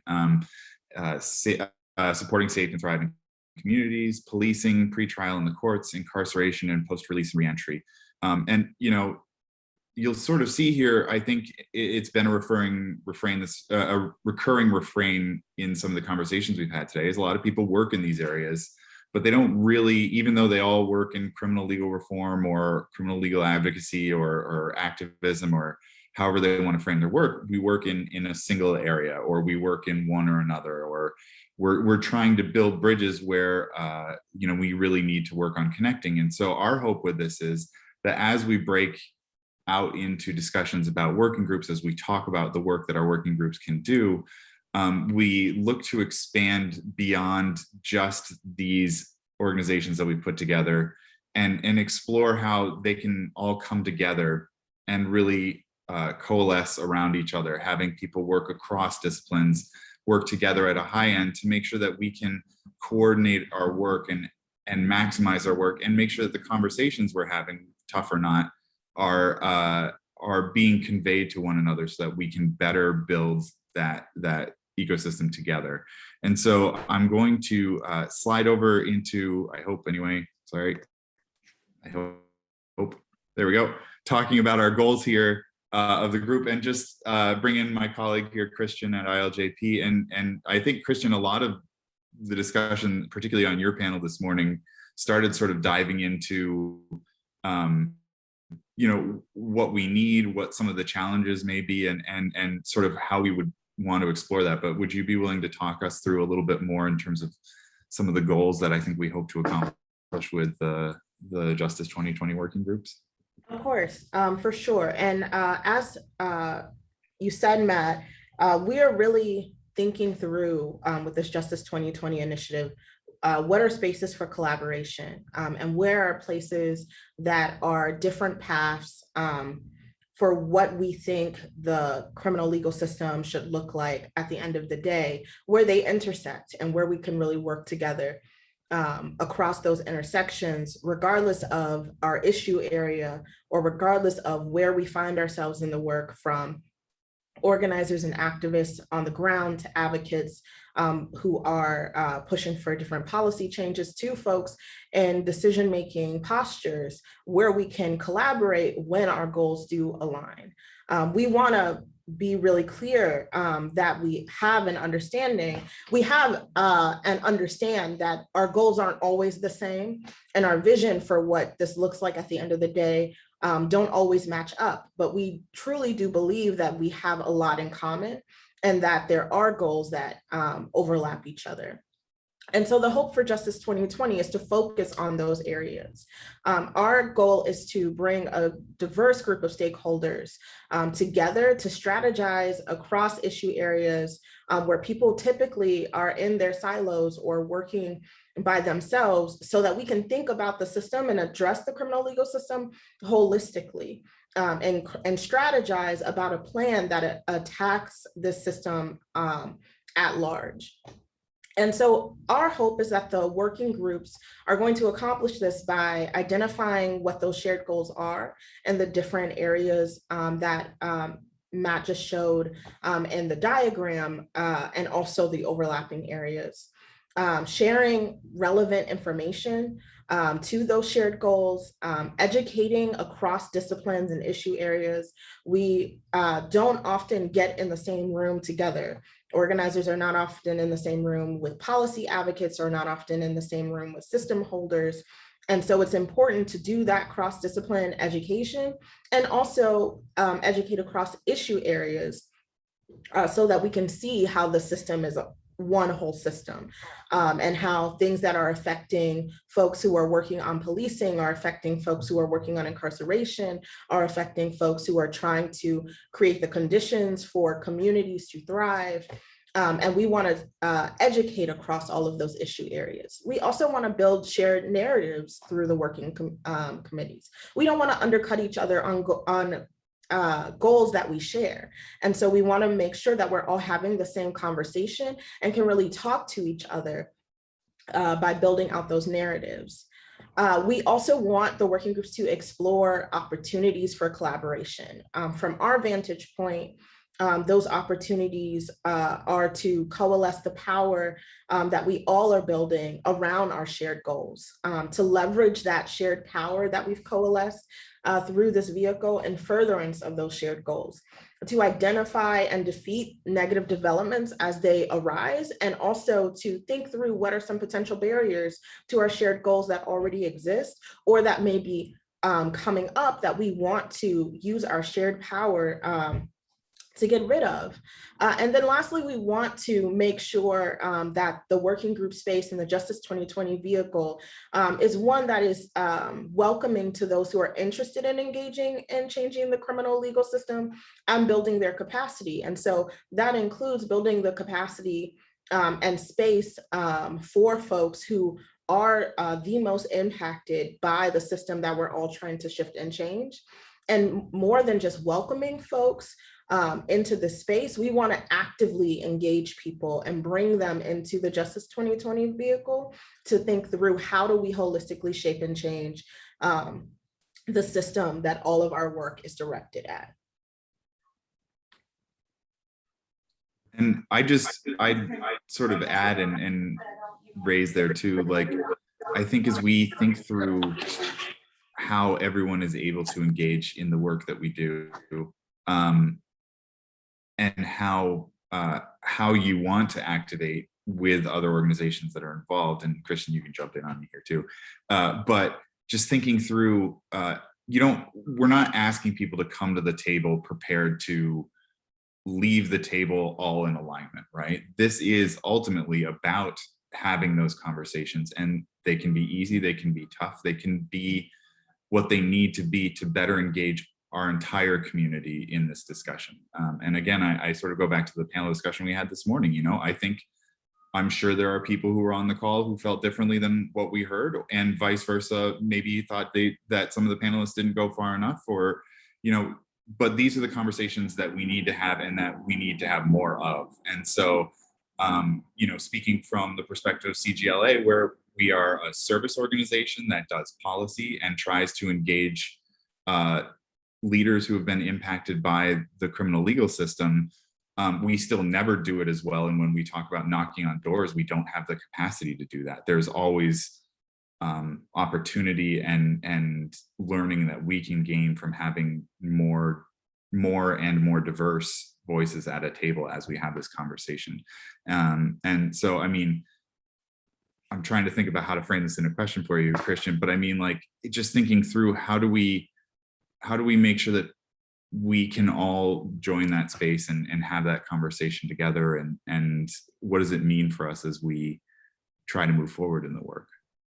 Right, and as we've been talking about between ILJP, CGLA, and BPI, it's important to acknowledge the contradictions and the differences. And like you said, Matt, just recognize that we all may not share the same end goal, but it's a long struggle. It's a protracted fight, as we say, when it comes to shifting and changing the criminal legal system. And there's so many different moving pieces that folks are trying to address. And so it's important for us through these working groups to try to identify the places where we can agree, the places where we are in alignment, the things before us or that we can foresee that are going to need more power or more ability or more talent than we currently have in our one silo or in our one group or one organization, and to build that trust of each other through working on those shared goals and through the acknowledgement, open acknowledgement of the things that we don't share and where we diverge. And so we are trying to bring together an honest and frank conversation and craft spaces that operate in transparency in that way, and not trying to put forth a notion that we're all on the same page or all seeking to do the same thing with the system, but instead want to approach it from what can we do if we do it together, and what can we do well if we do it together. And so that's why I think the working group structure is important. And with that, I think I turn it back over to you, Matt, to talk about what those working groups are. Thanks. So I showed that great diagram, which I won't tell you how long it took me to make, because, you know, we don't need to get into that now. But as we've broken these working groups up for now, we've divided them into 5 groups. And again, just globally, I think our hope is that people can engage in as many or as few of them as they feel comfortable. But ultimately, our hope is that not only is there internal collaboration, but there's cross-group collaboration that can occur throughout all of this. So the first working group that we've set aside here is the Supporting Safe and Thriving Communities. And using this working group as an opportunity to explore and build on the shared goals that exist between a lot of our advocacy organizations across a range of issues, whether it's violence prevention, housing, transformative justice, some of the discussions that we had about community, right? Not just being a place-based solution, right? Like, how do we help communities as people, as places, as things grow and thrive in ways that they want to self-direct, or however maybe you would like to approach it. But again, that's where that dialogue can come together. And I think especially thinking through, as we've also talked today, that the definition that a lot of people in the general population use for public safety is an outdated and sort of institutionally challenged one, for lack of a better term. And that public safety, as it exists in the terminology today, is not truly something that allows the public to thrive and to be truly safe in the long run. And so how do we have the discussions amongst ourselves and then create opportunities for each other, right? To either engage with our community more, to engage with stakeholders more. And again, that's a familiar refrain you'll see across all of these, but that's just for one example, the Supporting Safe and Thriving Communities group here. I don't know why my forward arrow isn't working. Talking about policing. I mean, I think a lot of the people on this call have worked in this space. We have a panel that's going to talk about it more later, so I'm sorry we can't have had that dialogue before, but just looking at how do we explore the opportunities build shared goals around policing practices across the state, not just in Chicago, with a diverse group of people, and engage really on the issues of policing itself, which I know is one of the areas where there are people coming from the issue at different directions. Collaborating to share information. I think especially in this area, in such a deep and dense topic area, it behooves us all to be able to know what other people are doing, but also what the stakeholders are doing, what law enforcement's doing, and how they approach some of the policy change that we're trying to affect in the future. Credit to a lot of the people on the call here, but we passed the Safety Act in January. I think there's a lot in there that remains to be implemented, to be unpacked, and there's a lot that didn't make it in there in the last minutes of negotiations, and just talking about what does that mean going forward, and what does that mean across the state as we move forward. And then even just exploring how the barriers to affecting change in policing have begun to crop up, as we look at the roadblocks that are being put in place by various stakeholders or actors in the space, and sharing, again, I think Christian mentioned it, but sharing and identifying the negative things that we can coalesce around, whether or not we're working towards a common goal all the time. We could certainly identify the issues where the folks who may be trying to take steps back from where we've already gotten. Looking at pretrial in the courts, looking to address the ongoing needs of individuals who are caught in and going through the criminal legal system. I think COVID-19, certainly from CGLA's perspective, just the changes to the court system and the struggles that people have seen by not being able to be in person and by shifts happening in different places, is a huge issue. Sharing information about the implications of continued overuse of the pretrial system. We saw electronic monitoring amidst a huge wave of releasing individuals from jails and prisons. We saw the use of electronic monitoring skyrocket, right? What does that mean for what we believe in terms of freedom and where we go from there? And then, again, to the Safety Act point, pretrial reform got enacted, which is a fantastic step in the right direction. But, just making sure that continues to be implemented the way we hope. I just saw participants, sorry. Anyway, talking about incarceration, stemming from some of the discussion we just had, but just talking about, I think particularly some of the issues that we were discussing, individuals who can't be released simply because of outstanding policy decisions that have been made that don't allow people who should be free to be free. And then, looking at even just the impact that the prison industrial complex has on communities, both of those who are incarcerated, but also the communities where these prisons exist and where they've become so ingrained in the local community that we've created a monster, essentially. And then finally, talking about post-release and reentry, and looking at how information can get shared about programming and ongoing activities to try and create a more effective reentry system. And then just looking at those policies that were just discussed about how do we reduce the barriers to individuals being able to successfully return, to be able to have the freedoms that they should have, having completed what was asked of them. And so again, I say all of this just to reemphasize what I've outlined here doesn't need to be where these working groups go, right? It is ultimately up to each group to have these discussions, to talk about their own narratives, and to see where the commonalities lie, where the challenges exist, where the dialogue is important, and where the opportunities and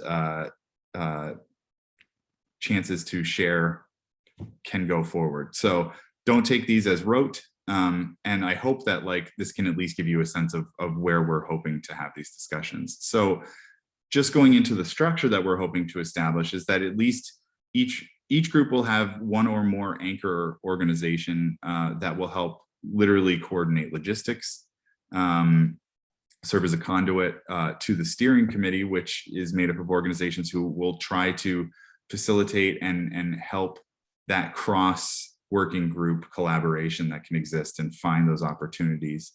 Members would simply be asked to attend regular meetings and be responsive to the deadlines that the working group itself established.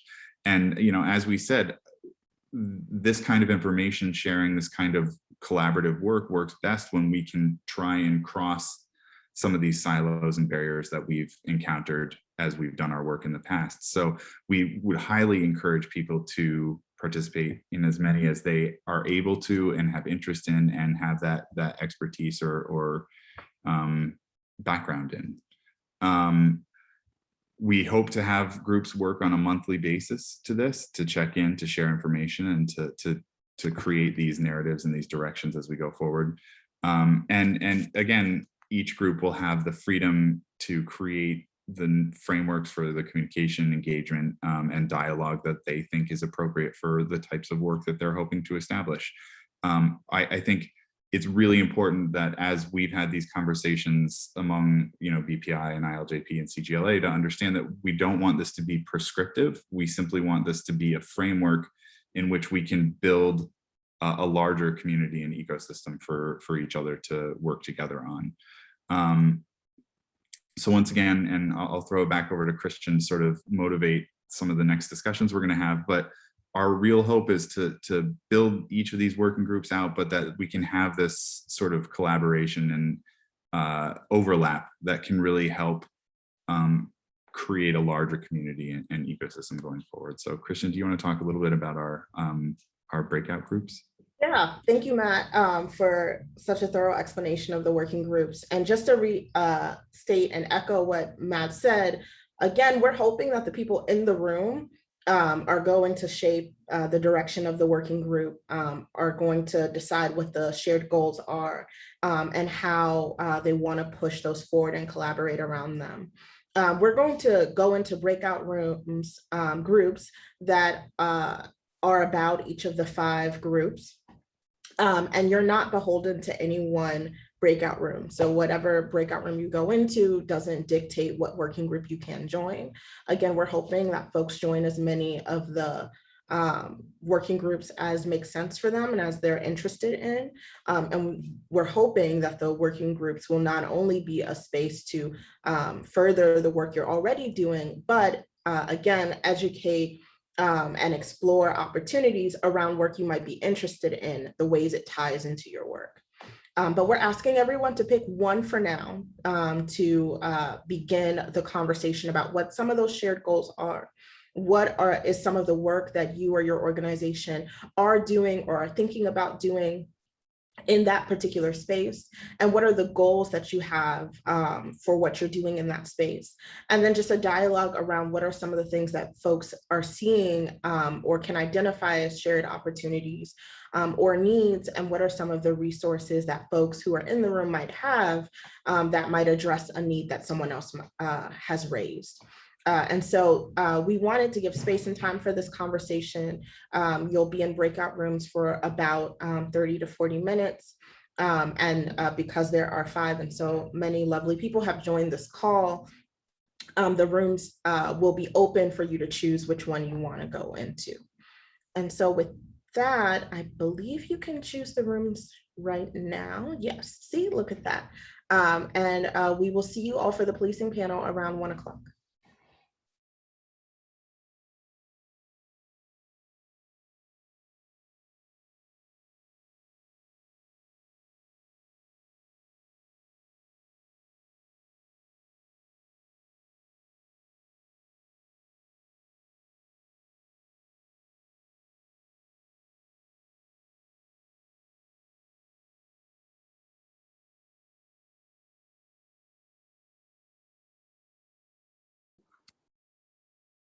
Good afternoon. Good afternoon. Hello, hello. Sorry, we're doing part tech and part facilitation. I believe in us, and I'm just going to pause the recording. Hi, everyone. Welcome back from the breakout rooms. Hopefully you had a super robust discussion like I did. And I just want to keep us going. I know it's been a long day, but thank you for trucking along with us. So with that being said, I want to introduce our final panel. So addressing the harms of policing, identifying barriers to change and potential solutions. This panel will be moderated by my mentor and really good friend, Nicole McBride, and seeks to uplift the varied work happening around the state to address our current police system and identify areas of synergy to work together towards safe and thriving communities for everyone. Nicole is the advocacy director of the Policing Project at NYU School of Law. She began her nonprofit career in 2006 in Chicago, volunteering for a campaign to reduce the criminalization of individuals with drug addiction. She quickly became entrenched in the work supervising reentry and violence prevention programs that provided comprehensive wraparound support for formerly incarcerated and at-risk youth. She later began local and statewide organizing, conducting organizing and racial equity training for community organizations and parents engaged in education reform. She has gained significant experience working with and building broad-based coalitions for local and statewide reform efforts, particularly around police reform and racial equity. And so with that, I'm going to kick it over to Nicole to moderate our panel. Thank you, Marshita. Thank you all for having me. I'm really excited to be moderating this panel with my esteemed colleagues, all of which I think I've had the opportunity to work with in some capacity. So it's great to be here and to see you again. So with that, with no further ado, I would like to start off by asking each person to give us just a quick introduction of yourselves, like a very brief, because we're going to dig a little bit deeper into some of the work that you're doing, but we'd love to just be able to know exactly who you are and what brings you to this space. So I will start with Joel, because his mic is off, his mute is off. Oh, okay, thank you. And thank you for having me. Again, my name is Joel Johnson, and I have the pleasure of serving as the President and CEO of TASK, Treatment Alternatives for Safe Communities. My background is in community behavioral health, child welfare, and juvenile justice. And I've been here at TASK now for the last 6 months as CEO, digging deeper into our work in the community with deflection and working with people in need of treatment services, helping them navigate deep end systems, working with and around law enforcement to get that done. So I look forward to our conversation. Thank you, Joel. Desmond? Hi, good afternoon, everyone. My name is Desmond Yancey, and I am currently the Director of Community Organizing at Inner City Muslim Action Network, which was one of the founding coalition partners of the GAPA Coalition. I've been organizing about 15 years, starting my career working in labor, organizing low-income home care and child care workers at SEIU, and have done a bit of political organizing and community organizing, and started organizing around police accountability work in late 2015. Was energized and aggravated by the murder of LaQuan McDonald. And that was the sort of moment that was a reckoning for me as a lifelong Chicagoan, and fortunately had the ability to work to fight back against the over-policing in our communities for the last 6 years or so. Thank you. Thank you, Desmond. Kadeen? Hi, everyone. My name is Kadeen Bennett with the ACLU of Illinois. My pronouns are she and hers. I'm the Director of Advocacy and Intergovernmental Affairs, and I'm our main lobbyist around police issues as we do our work in the state legislature. Very happy to be here and looking forward to this panel.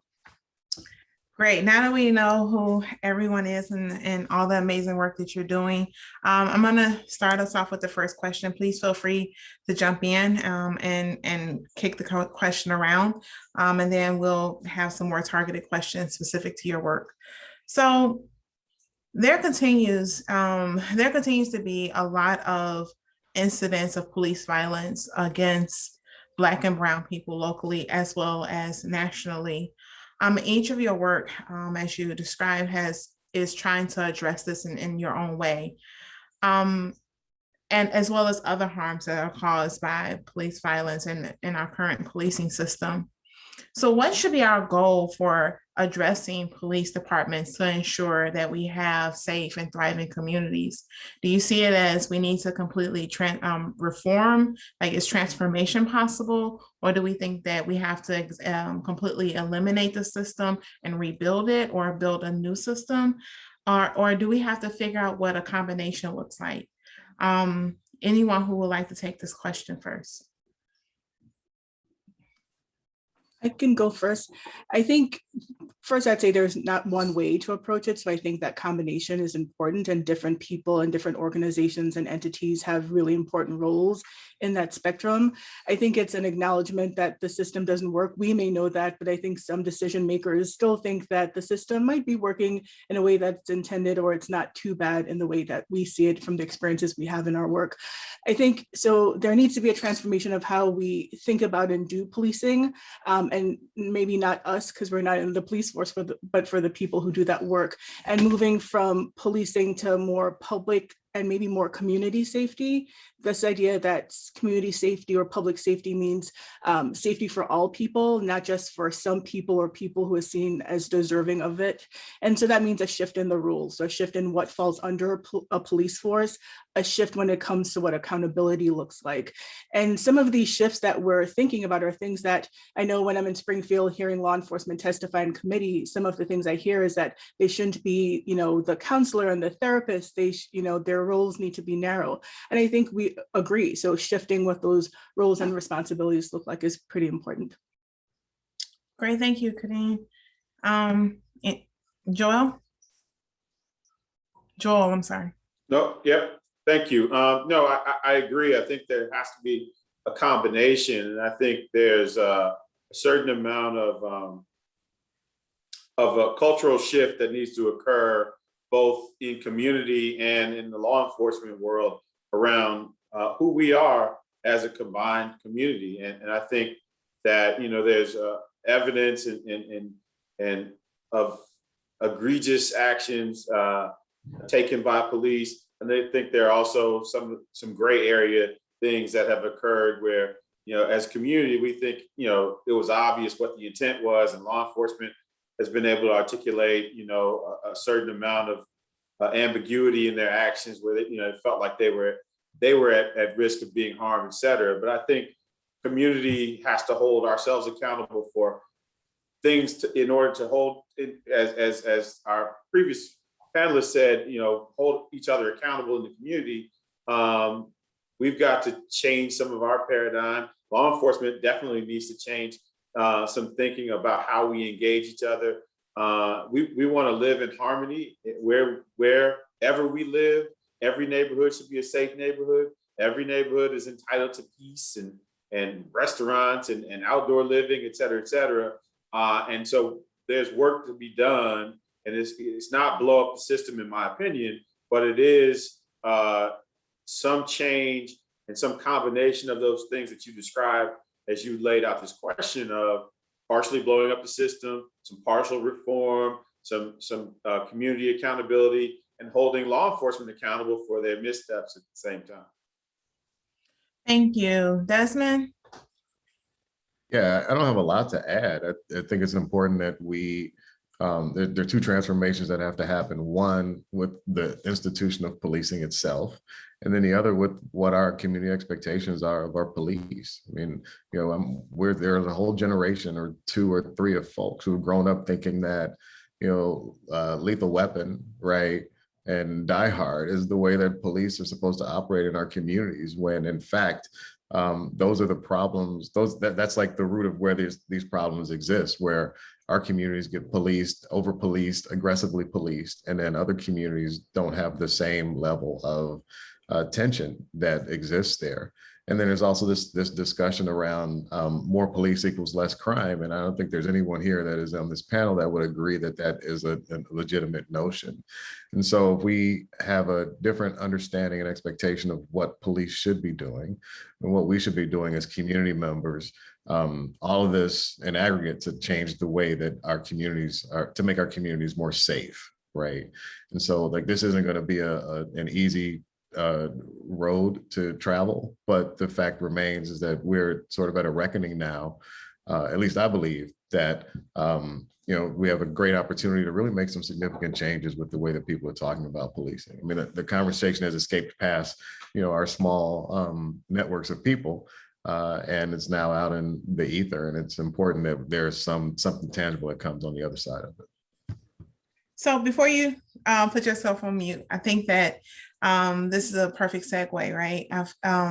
I feel like I've heard everyone say some form of making sure the community and all those who are representative of the community are more at the table to identify public safety and to co-produce public safety and to really think transformationally about what accountability and transparency and working together looks like to create a safe community for everyone, right? Not just for a part of the community.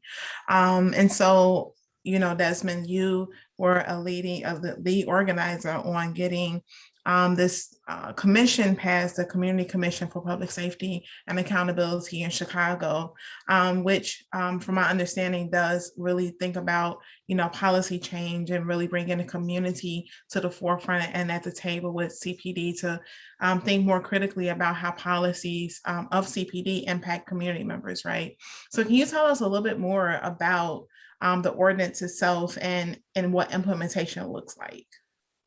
Yeah, so the ordinance itself seeks to do a couple things. One, it creates a citywide commission that gives the community, or let me start, there are 2 entry points for community to be involved in policing here in Chicago. And then to sort of frame this, 1965, I believe, Dr. Martin Luther King was marching in Marquette Park during the Poor People's Campaign, where people remember him speaking about the conditions of housing here in Chicago, but he also spoke about the need for civilian oversight of the Chicago Police Department.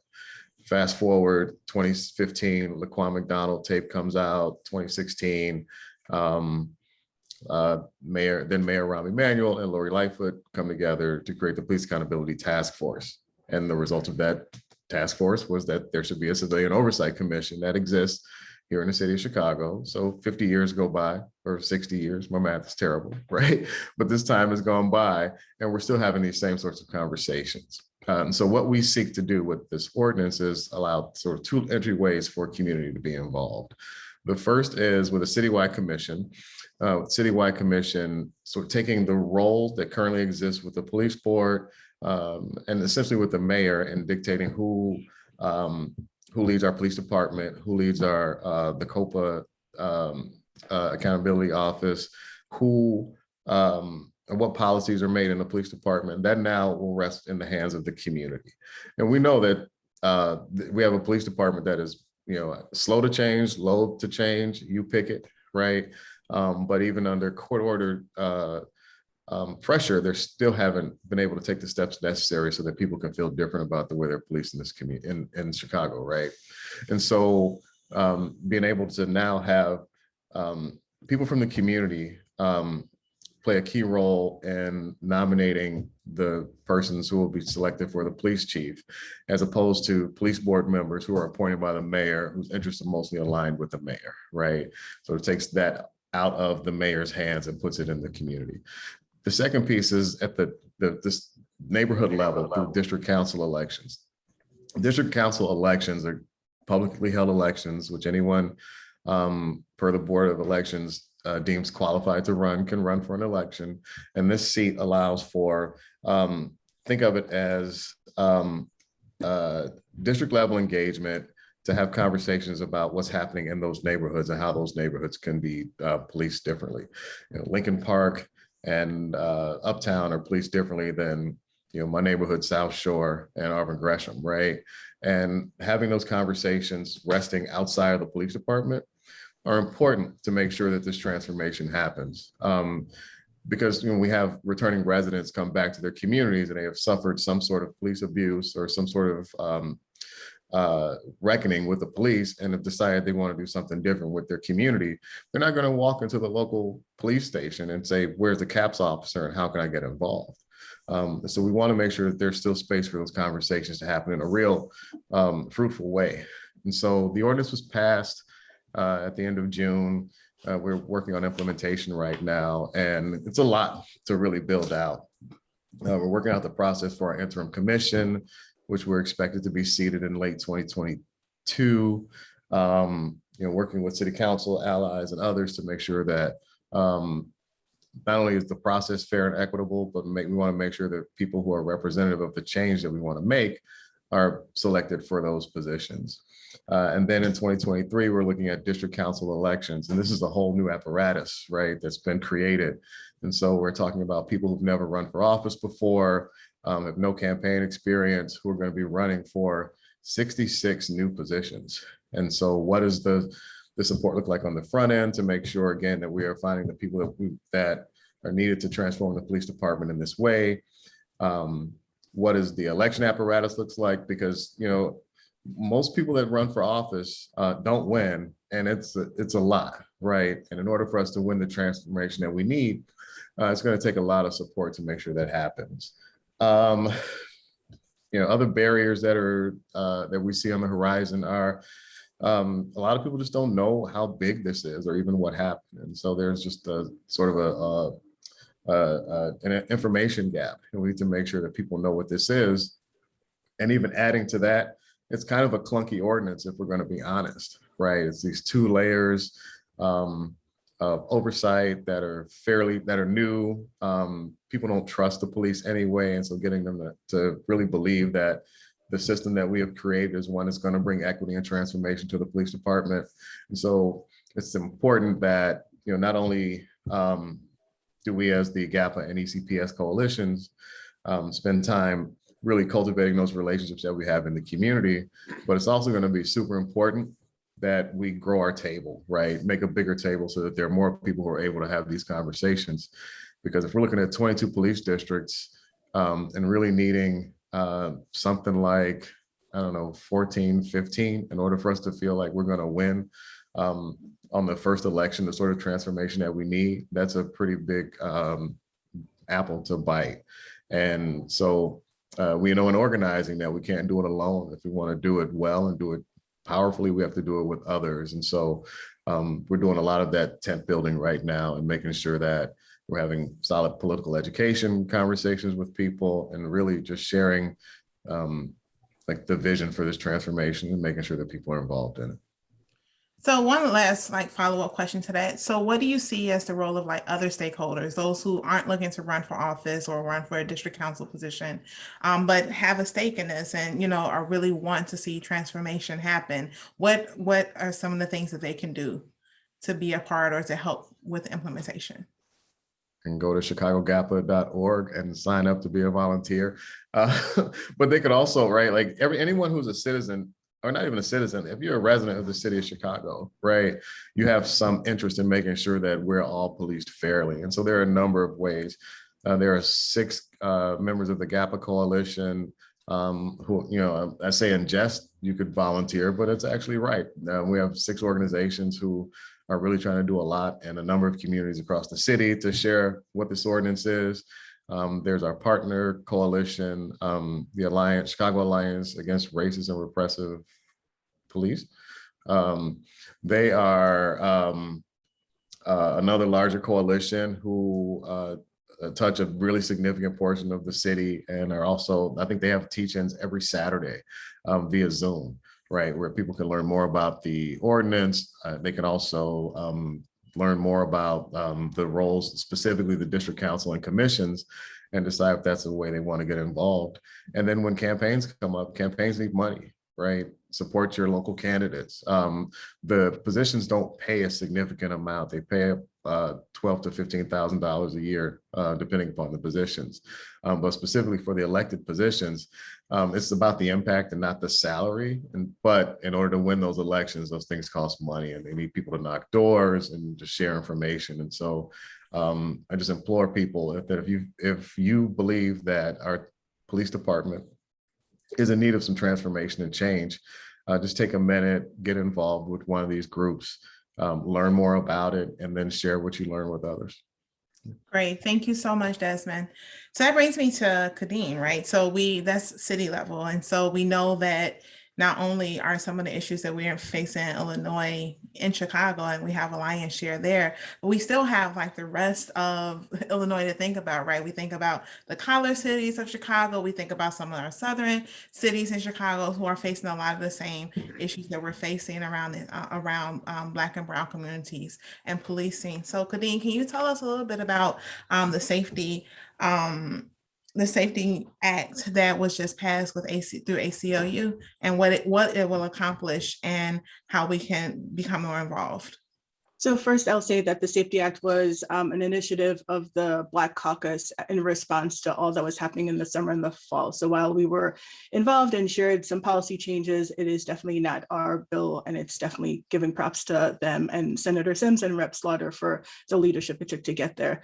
That said, I can share some high-level examples. I'll say that this is a good first step, so not everything that we need. But so in terms of accountability, oversight, and enforcement, so one of the changes made is allowing people to confidentially and anonymously report police abuse and misconduct by removing the affidavit requirement that a person has to sign a sworn affidavit when filing a complaint against a police officer. And we know that for a lot of communities that we care about, that's been a huge block because of concern about letting law enforcement know when other law enforcement folks violate their rights.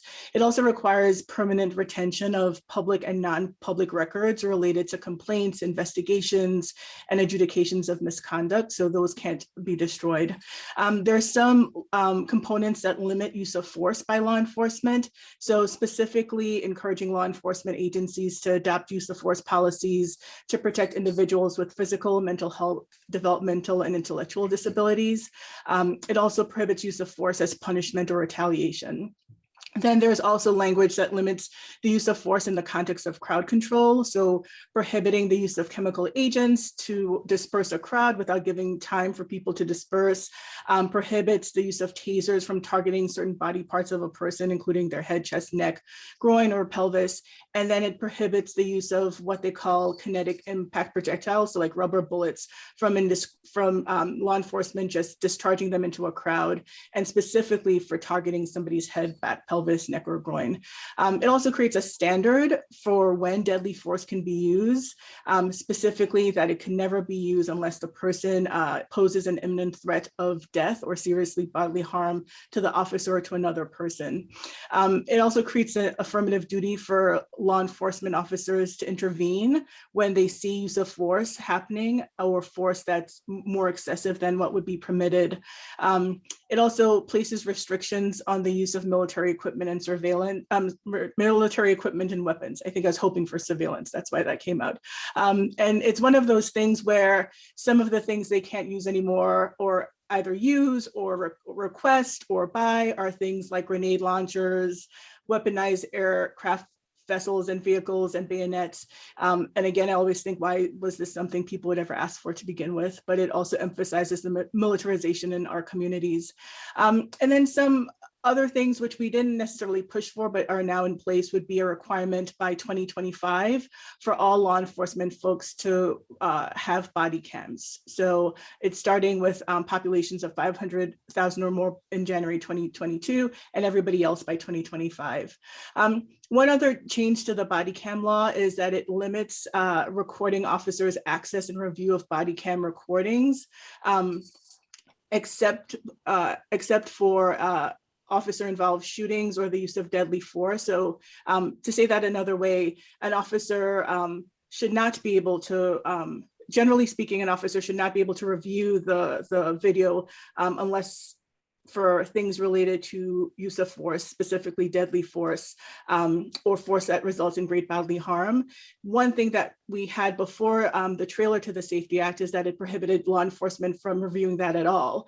And one rollback that we had was just that narrower limitation.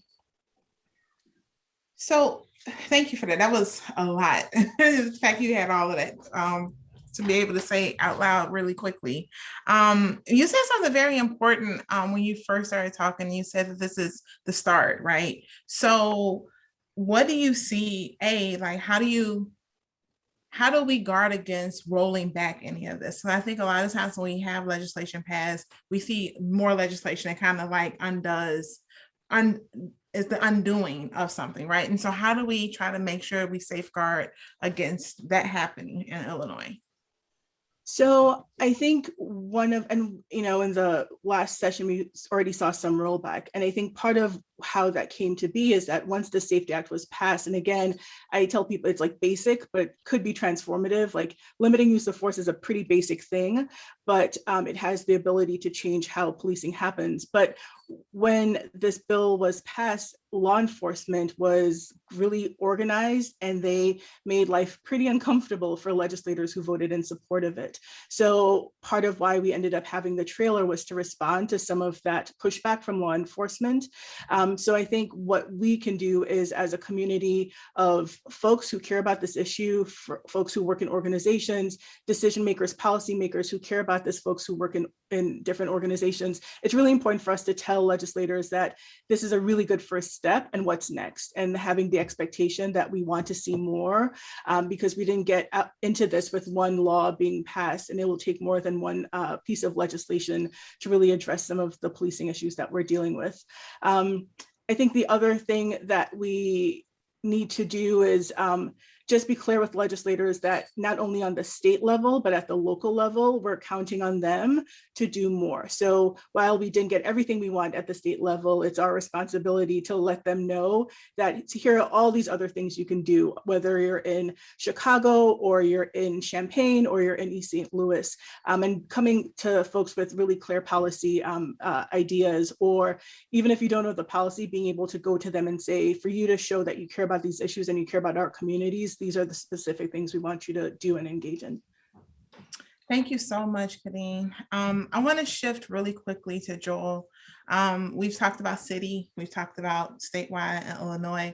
I would like to broaden the lens a little bit more and to think, nationwide. There have been a number of cities who have come up with like co-responder models and things like that, right? I think about cahoots, and I think about, some of the things in, I think in New Orleans or in Louisiana, where it's another kind of response system. Can you give us a high level view of what some of these systems are and how they're working? Yeah, thank you. Co-responder models are essentially, kind of what they say. It's a co-response to a crisis or a call for police intervention. For decades, police are the first response to any community need. And while they are the first response, they're not always the best equipped to respond to all of those particular needs. And so the co-responder model grew out of the opportunity to send another professional out with law enforcement for intervention. So social worker, an EMS worker. In some cases, the co-responder does not include law enforcement at all. It may be a social worker and a person with lived experience, or a EMS and a social worker, EMS and a person with lived experience, and law enforcement is called only as needed. And the idea is that the presence of law enforcement sometimes is more of an agitator to a crisis situation than it is a solution.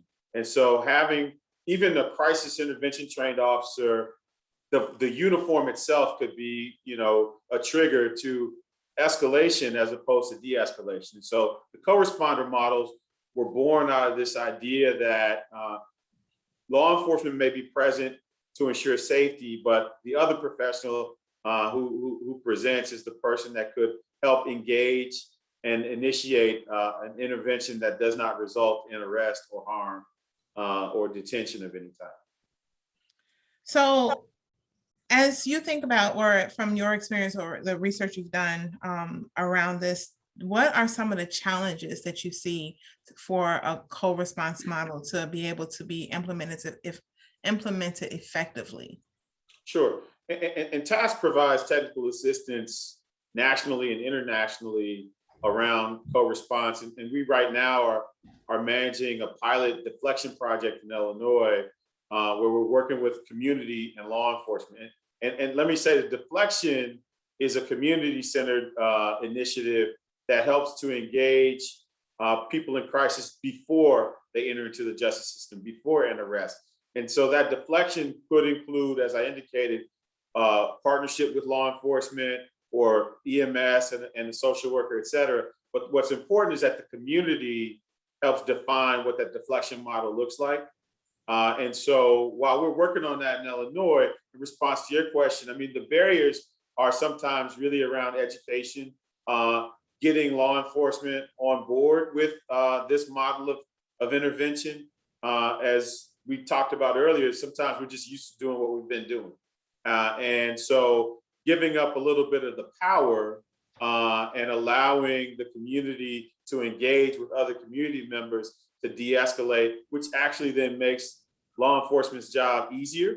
It keeps law enforcement engaged in the more serious crimes and less of the things that they already many times find as a nuisance. Takes up some of their valuable time anyway. So it allows us to get people to the things that they need, whether it's treatment or housing or addressing food insecurity, without them entering into the criminal justice system, or at least having adjudication deferred if whatever incident has caused a case to be open. But in many cases, it's around working around the criminal justice system and removing them from incarceration or even arrest at that point. Thank you. And I would imagine that with co-response models like that, as you get cities on board and police agencies on board, there's more emphasis put on like some of the co-responders having the funding that they need to be able to take on the larger capacity of clients. Is that right? Absolutely. And it looks different jurisdiction to jurisdiction.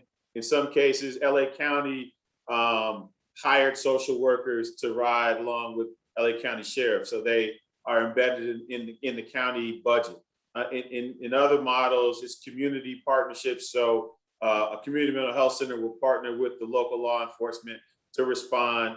And so funding is definitely something that makes this every engine run, right? And so in the call for defund the police, here's an opportunity where you're not really defunding the police, but you are shifting resources to perhaps a community partner or another part of government that would allow the hiring of persons with lived experience, with social workers, et cetera.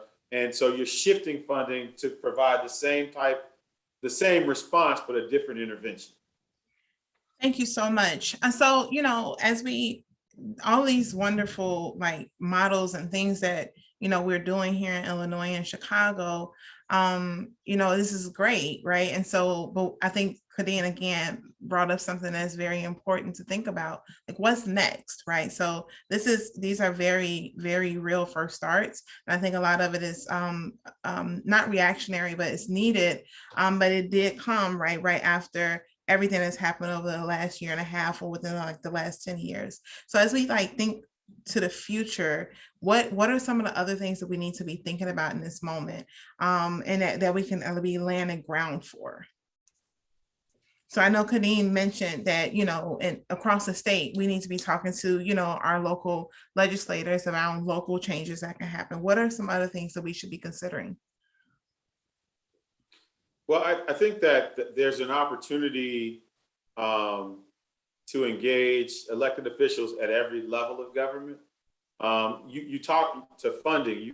You talked about the funding challenges, and so there's an opportunity for public-private partnerships with blended funding to create solutions.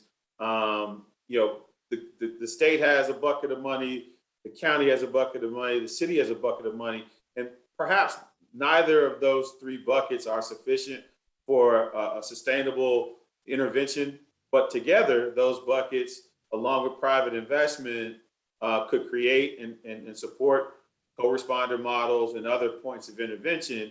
And so we've got to talk to our elected officials, not only about legislative change, but about opportunities to partner with other bodies of government and with the private sector to create and implement that change. And I think there's also an opportunity for broader, I come from the treatment aspect of it, and a broader educational effort to normalize help and therapy. Stigma is still the number one cause of people not asking or receiving support.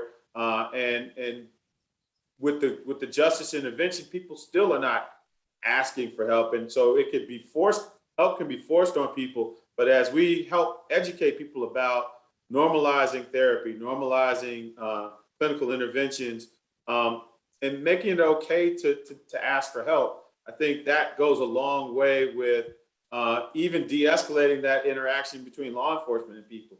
If they're asking for help instead of defending their position, and police see someone more vulnerable and less of a threat, then there's an opportunity for us to de-escalate all of this and create lasting change. Thank you for that. I think those are very important, like, things to be considering. In Chicago, Desmond, what do you think are the things that we should be thinking about next?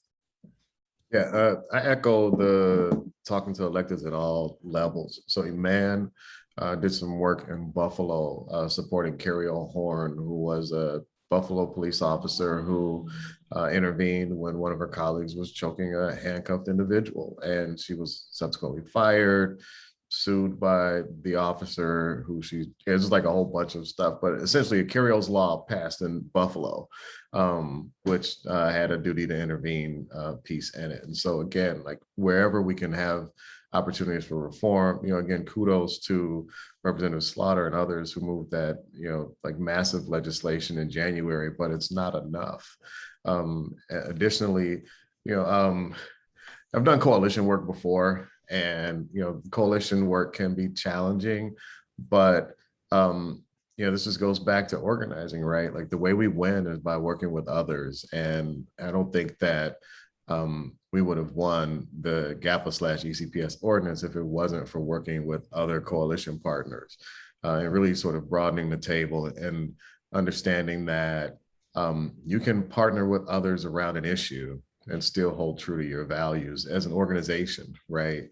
So making sure that we're making that space instead of, what typically happens with community groups is that we get territorial because the funding apparatus is so particular these days, right? So we have to sort of take advantage of those opportunities to build together. Additionally, just don't give up. The GAPA/ECPS ordinance is a big step forward, but it's not the last step, right? There are people in our coalition who do believe in abolition. And I think that, though I don't particularly agree with it, I think that there's sort of a big space in between where we are and where we can be, in a way that makes communities feel safe. All people in all communities feel safe. And so again, it's all of these different things that are going to be key to making sure that, we are protecting our wins and fighting to win more. I agree 100%. Kadeen, did you Yeah, want to? I would say, especially with the Safety Act and any other policy changes that we have, implementation is a real key. Like the first fight is getting it on the books. The second fight is making sure that it actually happens and making sure people know about the wins that we have, and having a mechanism where if it's not working, we're able to hear that it's not working and hold people accountable who should be in charge of making it work.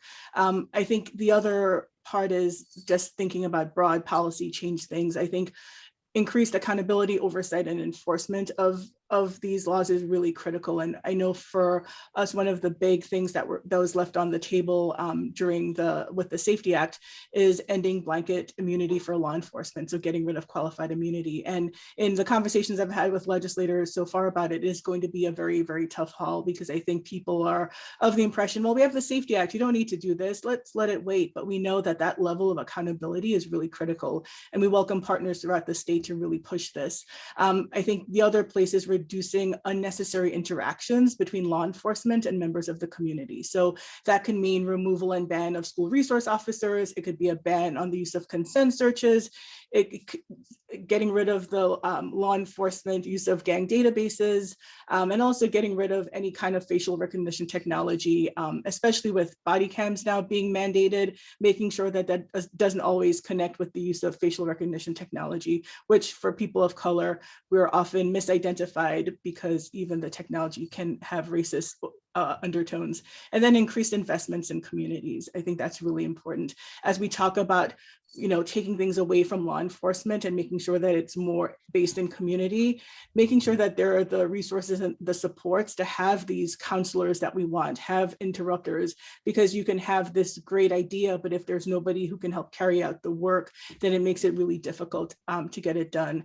And then always, because we're the ACLU, transparency is really important. So collecting data that is actually reflective of the things we want, and not just what law enforcement wants to collect, especially around things like, pedestrian and traffic data, when force is used, the use of tactical teams, like all of this information is really helpful as another tool to promote accountability.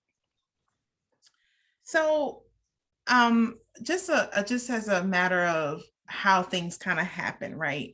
What we're talking about today are like major changes. A commission. Chicago's never had a commission, as you pointed out, and some of the, the legislation that's passed, was police unions and, those who come out and kind of speak against it, right? And even with like this cold response model, these are major changes and it takes a lot for people to wrap their head around it. So as you all are implementing, as we think about, even the barriers, I think one of the major barriers sometimes is just naysayers and those who, you have to try to bring on board and convince them that this can work. So can any of you all talk to like what that experience is like to really be able to educate law enforcement, educate the community that, this can and will work. And if it doesn't, then we'll continue to move forward until we find out what does work.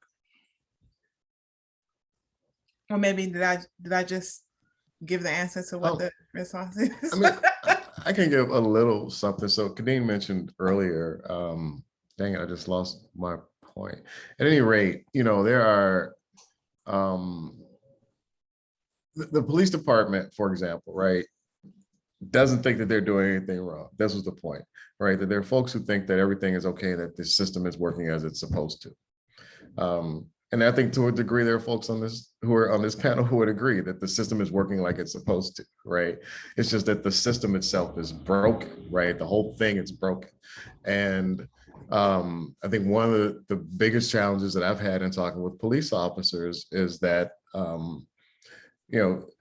crime wouldn't be what it is if we can do the stuff that we used to do. Like, for example, there was 2 police officers were shot just last month. One was killed. The other officer, Yanez, his father is a retired Chicago police officer. And in the press, he talked about and lamented for the old days when they could rough folks up, right? That stuff's not okay. I go back to my analogy about movies, right? People have a different expectation of what policing is. And when you live in a community that doesn't experience the sort of profiling and violence and in some cases occupation that others do, it's easy to think that the system is working as designed. And so there are those conversations about what my experience is versus others, right? When we started with building this ordinance out, I think it was about 4 years ago, we started community conversations where we just talked to people in big spaces about what their experiences were with the police.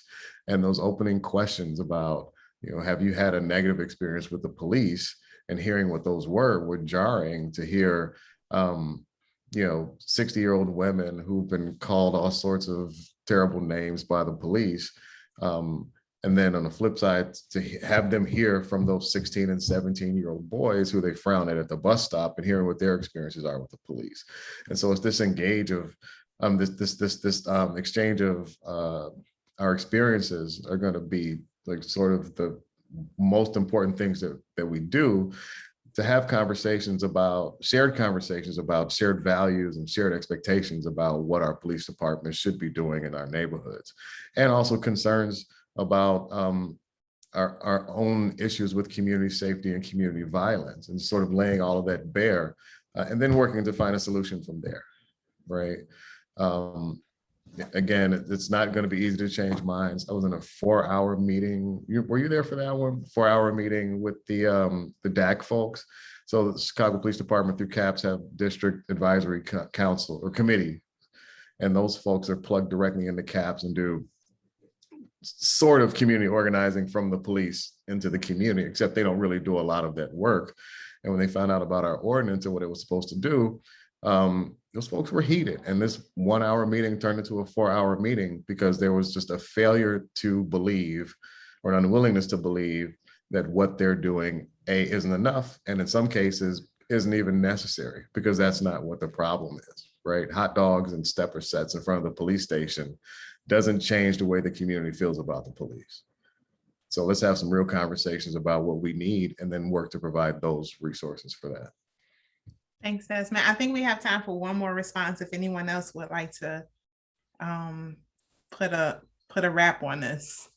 Just really quickly, two things. I think in terms of ending qualified immunity, realizing that there's so much misinformation that comes from these law enforcement associations. So it's spending time talking to rank and file law enforcement folks in specific legislative districts to tell them what our goal is, and to ask the question, like, do you think a law enforcement officer should have blanket immunity when they use aggressive use of force, like, and having those kinds of conversations.